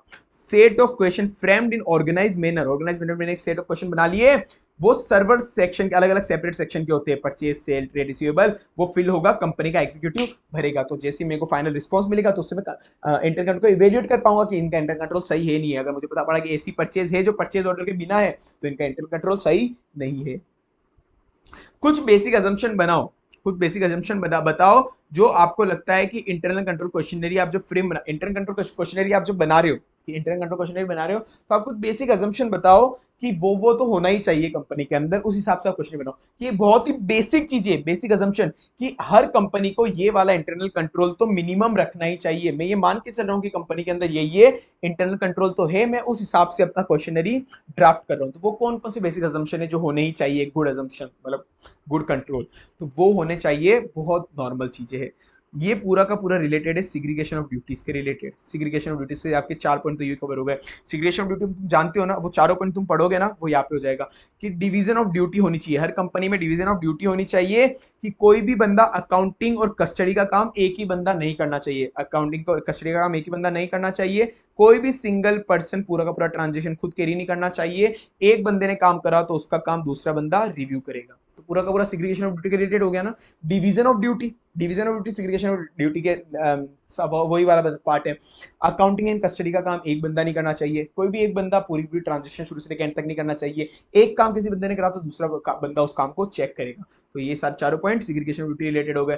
फिर कोई भी अगर काम बंदा कर रहा है तो उसके एक लॉग, प्रॉपर लॉग मेंटेन होना चाहिए कि ये काम ये एंट्री पास हुई तो एंट्री में पता पड़ना चाहिए कि ये एंट्री राधे श्याम ने पास करी, ये एमपी पप्पू श्याम ने पास करी, जो भी बंदे का नाम है, तो वहां पे एक प्रॉपर लॉग मेंटेन होना चाहिए। Evidence to identify a person who has done the work, कोई एविडेंस होना चाहिए, उस एविडेंस का प्रॉपर डॉक्यूमेंटेशन होना चाहिए। हर चीज का प्रॉपर डॉक्यूमेंटेशन होना चाहिए, ये एविडेंस का प्रॉपर डॉक्यूमेंटेशन होना चाहिए। और एक टाइम टेस्टेड अजम्पशन है जो हर कंपनी को फॉलो करना चाहिए, मतलब नॉर्मल जो जनरली यूज है सारे मोस्ट ऑफ द बिजनेस में। लाइक जिस दिन भी जितना कैश आया उतना कैश बैंक में जमा करा दो ताकि कैश का रिस्क ना हो। ये एक नॉर्मल है, इसको इग्नोर कर तो भी चलेगा।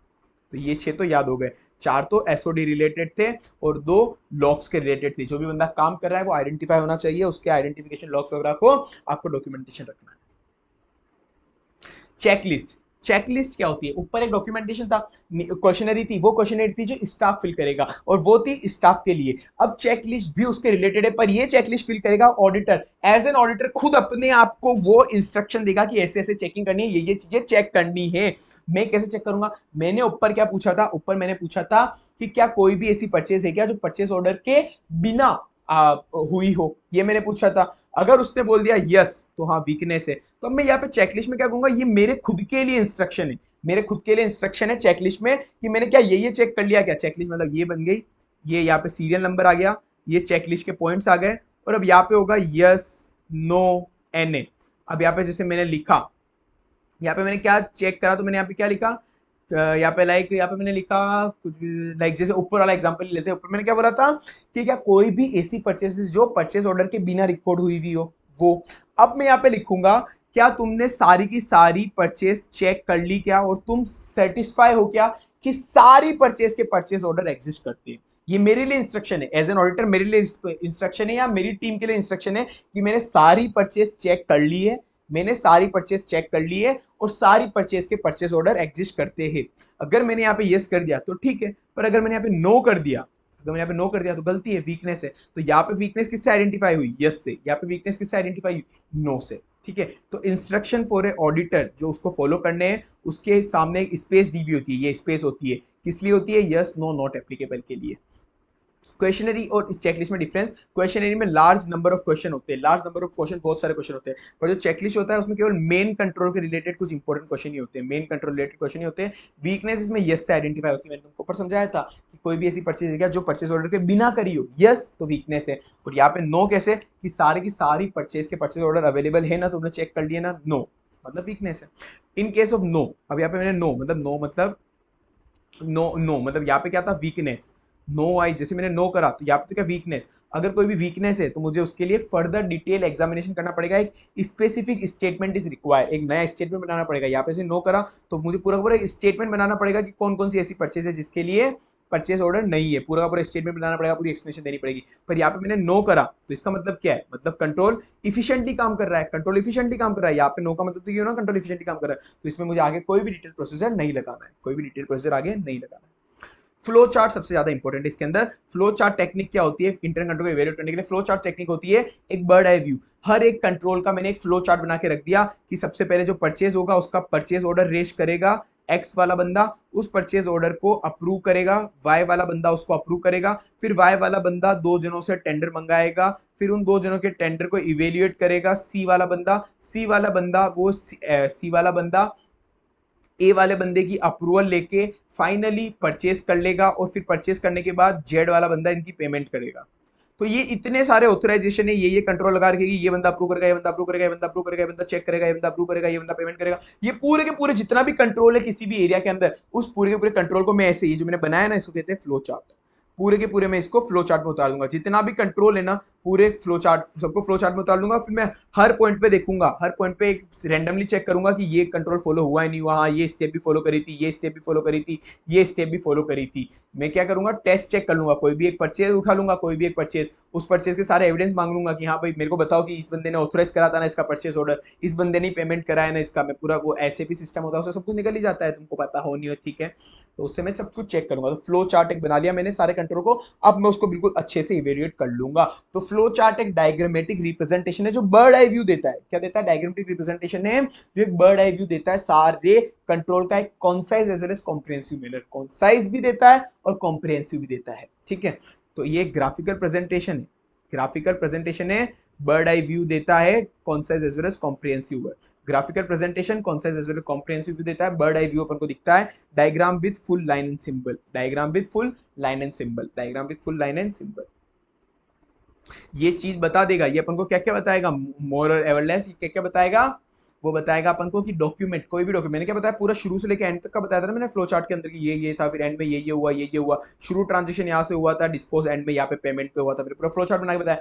तो at what time document is raise, document को तो हमें पीओ मान लो, परचेज ऑर्डर, किस टाइम पे वो डॉक्यूमेंट रेज हुआ और कितना रेज हुआ, किस टाइम पे वो रेज हुआ, ये दो पॉइंट एक साथ लो, किस टाइम पे रेज हुआ और कितना रेज हुआ, किस टाइम पे रेज हुआ और कितना रेज हुआ, किस टाइम पे रेज हुआ, at what point document is raise, at what point document is raise, and कितना रेज हुआ, नंबर ऑफ कॉपीज वो रेज हुई। फिर उस डॉक्यूमेंट को मैंने डिस्ट्रीब्यूट करा, फाइल करा, डिस्पोज करा, उस डॉक्यूमेंट को मैंने, जो ये डॉक्यूमेंट रेज हुआ उसको मैंने क्या करा, या तो डिस्ट्रीब्यूट करा, या तो डिस्ट्रीब्यूट करा, या फाइल करा, या डिस्पोज ऑफ करा, ठीक है। या तो डिस्ट्रीब्यूट करा, फाइल करा, या डिस्पोज ऑफ करा, तीन चीजों में से कुछ भी करा है उस डॉक्यूमेंट के साथ।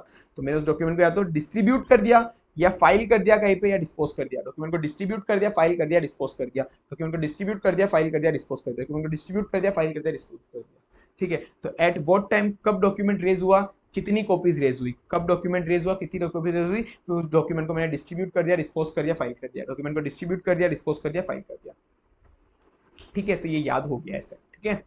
अब डॉक्यूमेंट जो बनता है ना, जनरली जो फ्लो चार्ट बनता है वो हॉरिजॉन्टली बनता है, जैसे मैंने बनाया था, जनरली हॉरिजॉन्टली बनता है, पर तुम चाहो किसी की सिचुएशन में तो वर्टिकली भी बना सकते हो, ठीक है। तो वर्टिकली भी बना सकते हो, नॉर्मली हॉरिजॉन्टल, कुछ कुछ सिचुएशन में वर्टिकल भी बना सकते हो, ठीक है। लेटर ऑफ वीकनेस ऐसे 200 पैसे के अंदर डिस्कस कर चुके हैं अपन, तो अभी मैं यहाँ पे वापस ना करूंगा। Internal internal framework, international internal control framework, international internal control framework. भाई जैसे मैंने बताया था इंटरनल कंट्रोल कंपोनेंट बताए थे तुमको, वैसे एक इंटरनल कंट्रोल फ्रेमवर्क होता है ना, जैसे ऑडिट कर लिए, इस चैनल ऑडिटिंग दी हुई होती है, वैसे ही बहुत सारी चीजें जैसे होती है, तो वो इंटरनेशनली भी बहुत सारी गाइडलाइन बनी हुई होती है ना, तुमको पता ही है। जैसे इंडेज अपने इंडियन अकाउंटिंग स्टैंडर्ड चलते हैं, बाहर आईएफआरएस चलते हैं पूरे इंटरनेशनली, तो ये सब चीजें इंटरनेशनल भी सब चीजें सेम होती है। तो कुछ इंटरनेशनल फ्रेमवर्क बना के, इंटरनेशनल फ्रेमवर्क बना के हर जनों ने अपने अपने इंटरनेशनली 4-5 फ्रेमवर्क दे दिए कि इंटरनल कंट्रोल में ये चीजें होनी चाहिए, इंटरनल कंट्रोल ऐसा होना चाहिए, इंटरनल कंट्रोल वैसा होना चाहिए, इंटरनल कंट्रोल में ये होना चाहिए, इंटरनल कंट्रोल में वो होना चाहिए, इंटरनल कंट्रोल में ये नहीं होना चाहिए। मतलब वो इंटरनल कंट्रोल गॉन करते हैं कि इंटरनल कंट्रोल फाइनली कैसा होना चाहिए, ठीक है। तो वो इंटरनल कंट्रोल गॉन कर रहे हैं कि इंटरनल कंट्रोल कैसा होना चाहिए, वो फ्रेमवर्क बनाया उन्होंने। तो अब इसके अंदर है तो बहुत सारे 5 तरह के हैं, ये तुम याद कर लेना, कोसो, कोको, कोबिट, ट्रिब्यूनल रिपोर्ट, याद पढ़ लेना, अंग्रेजी नाम क्या था, टर्नबुल रिपोर्ट। तो कोसो, कोको, कोबिट, कोसो, कोको, कोबिट और टर्नबुल रिपोर्ट और सर्बेंस ऑक्सली, सर्बेंस ऑक्सली, कोसो, कोको, कोबिट, टर्नबुल रिपोर्ट और सर्बेंस ऑक्सली, कोसो, कोको, कोबिट, सर्बेंस ऑक्सली, कोसो, कोको, कोबिट, टर्नबुल और सर्बेंस ऑक्सली। तो ये 5 तो दे रखे इन्होंने, ठीक है। अब जो क्वेश्चन आया हुआ है वो आया हुआ है कोसो के रिलेटेड, वो आया हुआ है कोसो के रिलेटेड। तो कोसो फ्रेमवर्क क्या होता है? कोसो फ्रेमवर्क ये किसी कमीशन वगैरह ने बनाया होगा, COSO framework, committee of sponsoring organization Treadway commission, ये फुल फॉर्म वगैरह है, फालतू चीजें इस पे अपन को ध्यान नहीं देना। कोसो एक कुल मिला के इंटरनेशनल फ्रेमवर्क है जो 1992 में इंट्रोड्यूस हुआ था, याद करेंगे ये चीज जरूरत नहीं, 1992। तो अब इसके अंदर कुल मिला के ये 20 प्रिंसिपल बताए हैं उन्होंने और 5 कंपोनेंट बताए। 20 प्रिंसिपल बताया कि 20 प्रिंसिपल्स दे दिए इंटरनल कंट्रोल के, इस इंटरनल कंट्रोल में ये एग्जिस्ट होना चाहिए, ये एग्जिस्ट नहीं होना चाहिए, कुल मिला के 20 प्रिंसिपल्स दे दिए, अच्छे अच्छे प्रिंसिपल, वो प्रिंसिपल अपने कोर्स में नहीं है। और 5 कंपोनेंट दिए हैं, कोसो ने क्या दिए, 5 कंपोनेंट दिए, सेम एज ओवर माइक्रा, जो अपने इंटरनल कंट्रोल कंपोनेंट है ना वही कंपोनेंट है माइक्रा, ये तुम जोड़ते रहना, माइक्रा जहां जहां बन रहा है वो माइक्रा, जो जो है वही माइक्रा वाले 5 कंपोनेंट है कोसो के अंदर। और 3 ऑब्जेक्टिव है, 3 ऑब्जेक्टिव है, 5 कंपोनेंट है, 20 फंडामेंटल प्रिंसिपल, 5 कंपोनेंट सेम अपने वाले और 3 ऑब्जेक्टिव है। क्या ऑब्जेक्टिव है अपने इस कोसो के? वो कुल मिला के ऐसा एंटर कंट्रोल बनाना चाहता है कि इन तीनों का कंप्लायंस हो जाए, ये 3 ऑब्जेक्टिव पूरे हो जाए। सीआरओ पूरा हो जाना चाहिए। सीआरओ 3 ऑब्जेक्टिव क्या है? सीआरओ कंप्लायंस ऑब्जेक्टिव पूरा हो जाना चाहिए, रिपोर्टिंग ऑब्जेक्टिव पूरा हो जाना चाहिए, ऑपरेशन ऑब्जेक्टिव पूरा हो जाना चाहिए। Compliance operational sorry compliance reporting और ऑपरेशनल मतलब लॉ एंड रेगुलेशन से कंप्लायंस हो जाना चाहिए। ऐसा एंटर कंट्रोल बनाओ कि लॉ एंड रेगुलेशन से कंप्लायंस हो जाना चाहिए। रिपोर्टिंग ऑब्जेक्टिव पूरा हो जाना चाहिए कि आप जिस जिसको भी रिपोर्ट दे रहे हो स्टॉक होल्डर्स को, रिपोर्ट बिल्कुल अच्छी जानी चाहिए, रिपोर्टिंग अच्छी होनी चाहिए उनको। और ऑपरेशन ऑब्जेक्टिव की ऑपरेशन इफिशिएंट एंड इफेक्टिव हो, ऑपरेशन इफिशिएंट एंड इफेक्टिव हो। CRO compliance reporting and operational objective, compliance reporting and operation objective. ठीक है, अब ये लास्ट एक रेसिडुअल क्वेश्चन है, फटाफट उड़ा देता हूँ उसको। चलो एक एंटरटेनमेंट सेंटर है, लाइक कुछ भी मान के चलो, चिल्ड्रन का पार्क मान के चल रहे हो इसको, चिल्ड्रन पार्क होगा कोई, तो उस चिल्ड्रन पार्क का नहीं होता क्या, जैसे कुछ भी मान के चलो ना, कोई भी डेला रिसोर्ट मान के चल लो, जो पार्क वगैरह है वहाँ पे, इमेजिका मान के चल लो, तो वो इमेजिका वगैरह मान के चलो, उसके ऑडिट कर रहे हो, तो आप कैसे क्या क्या चेक करोगे कि उसका कलेक्शन ऑफ मनी का प्रोसीजर सही है, आप कैसे चेक करोगे? तो भाई अब तुम समझो डेला के अंदर क्या होता है, डेला के अंदर जो पैसा आता है, ऑफलाइन बुकिंग भी होती है, ऑनलाइन बुकिंग भी होती है। डेला या अमेजी का ऑनलाइन टिकट बुक कर सकते हो, ऑफलाइन बुकिंग भी कर सकते हो। जितना भी कैश का पैसा आएगा ऑफलाइन बुकिंग से, वो सारा का सारा बैंक के अंदर जमा होना चाहिए। और अगर आप बैंक में जमा कर रहे हो उस काउंटर से टिकट कटा के, तो वो बैंक का पैसा आपको रिकंसिलेशन भी उसका प्रॉपर बना के रखना, रिकंसिलेशन भी प्रॉपर बना के रखना। आप जो टिकट इशू कर रहे हो, आप जो टिकट इशू कर रहे हो डेला के अंदर, आप घुसोगे कभी या किसी इमेज का या किसी भी थीम पार्क के अंदर, तो आप जो टिकट लेते हो वो टिकट सीरियली नंबर होते हैं, सारे टिकट की सीरियल नंबर होते हैं, 1 नंबर का टिकट, 2 नंबर का टिकट, 4 नंबर का टिकट। जैसे ही आप गेट के अंदर घुसते हो, मेरी बात सुनो, जैसे आप गेट के अंदर घुसते हो तो आपका वो टिकट फाड़ देता है ना, कट लगा देता है कि अगली बार वो टिकट यूज नहीं हो पाए, वरना तो हर कोई बार बार आके उस टिकट को यूज से लेके घुसेगा वो। ठीक है ना, तो ये चीजें आपको चेक करनी है। Printing of ticket, ticket serially number होने चाहिए। टिकट की जो सेल हो रही है वो सेंट्रल टिकट ऑफिस से होनी चाहिए या फिर मशीन से हो रही है तो उसकी चाबी आपके पास होनी चाहिए। जो भी कैश काउंटर से कैश आया उसको डेली बैंकिंग कर लेनी चाहिए, डेली बैंकिंग करके उसका रिकंसिलेशन बना लेना चाहिए। सेम चीज है वो जो मैंने तुमको बताई। जो एंट्रेंस टिकट है, एंट्रेंस करती पहले उसको कैंसिल कर देना चाहिए उसको।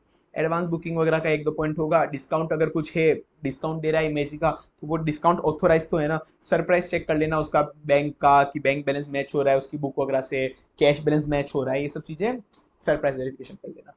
नॉर्मल क्वेश्चन है, वही वाली ट्रिक से याद हो जाएगा, इमेजिका वाली थीम दिमाग में रखना। चलो okay, bye bye, tata, see you. आपसे बहुत ही जल्द नेक्स्ट लेक्चर में मिलेंगे। ये वाले नोट्स आपको, वैसी मेरी बुक बहुत सस्ते में वापस बता रहा हूँ, 200 रुपये में तो जनरली मिल रही है, पूरी बुक मिल जाएगी ओनली 500 पेजेस के अंदर। बहुत ही मैजिकल बुक है, मैं कह रहा हूँ, सबके सब कॉन्सेप्ट कवर है, सारे क्वेश्चन और सारे कॉन्सेप्ट कवर है ओनली 500 पेजेस में। वो कैसे बना है वो तुम देख लो, डुप्लीकेसी कैसे रिड्यूस करी मैंने। बाकी लोग क्या करते हैं, कोसो फ्रेमवर्क को अलग कॉन्सेप्ट डाला और फिर उसका नीचे अलग क्वेश्चन बैंक बना देते 500 की। तो अब मैंने आपको दो चीजें डुप्लीकेसी रिड्यूस करने के लिए कोसो फ्रेमवर्क का कॉन्सेप्ट भी इधर कवर हो गया, कॉन्सेप्ट भी इधर कवर हो गया, और पूरी की पूरी टेबुलर और चार्ट फॉर्मेट में अच्छे से बनाई है। तो बहुत साइंटिफिक और दिमाग लगा के बुक बनाई है मैंने अच्छी तरीके से। तो 500 पेजेस में सब कुछ कवर है, 200 रुपए की मिनिमम, 200 रुपए इतनी लो कॉस्ट के अंदर बुक दे रहा हूँ, परचेस कर लो। अदरवाइज मैं बहुत से नोट्स फ्री में मेरे टेलीग्राम चैनल पे शेयर कर ही रहा हूँ, नीचे टेलीग्राम चैनल में देख लेना, बहुत से आपको नोट्स फ्री में मिल ही जाएंगे। चलो bye bye, tata, see you. Subscribe कर देना नेक्स्ट लेक्चर्स के लिए।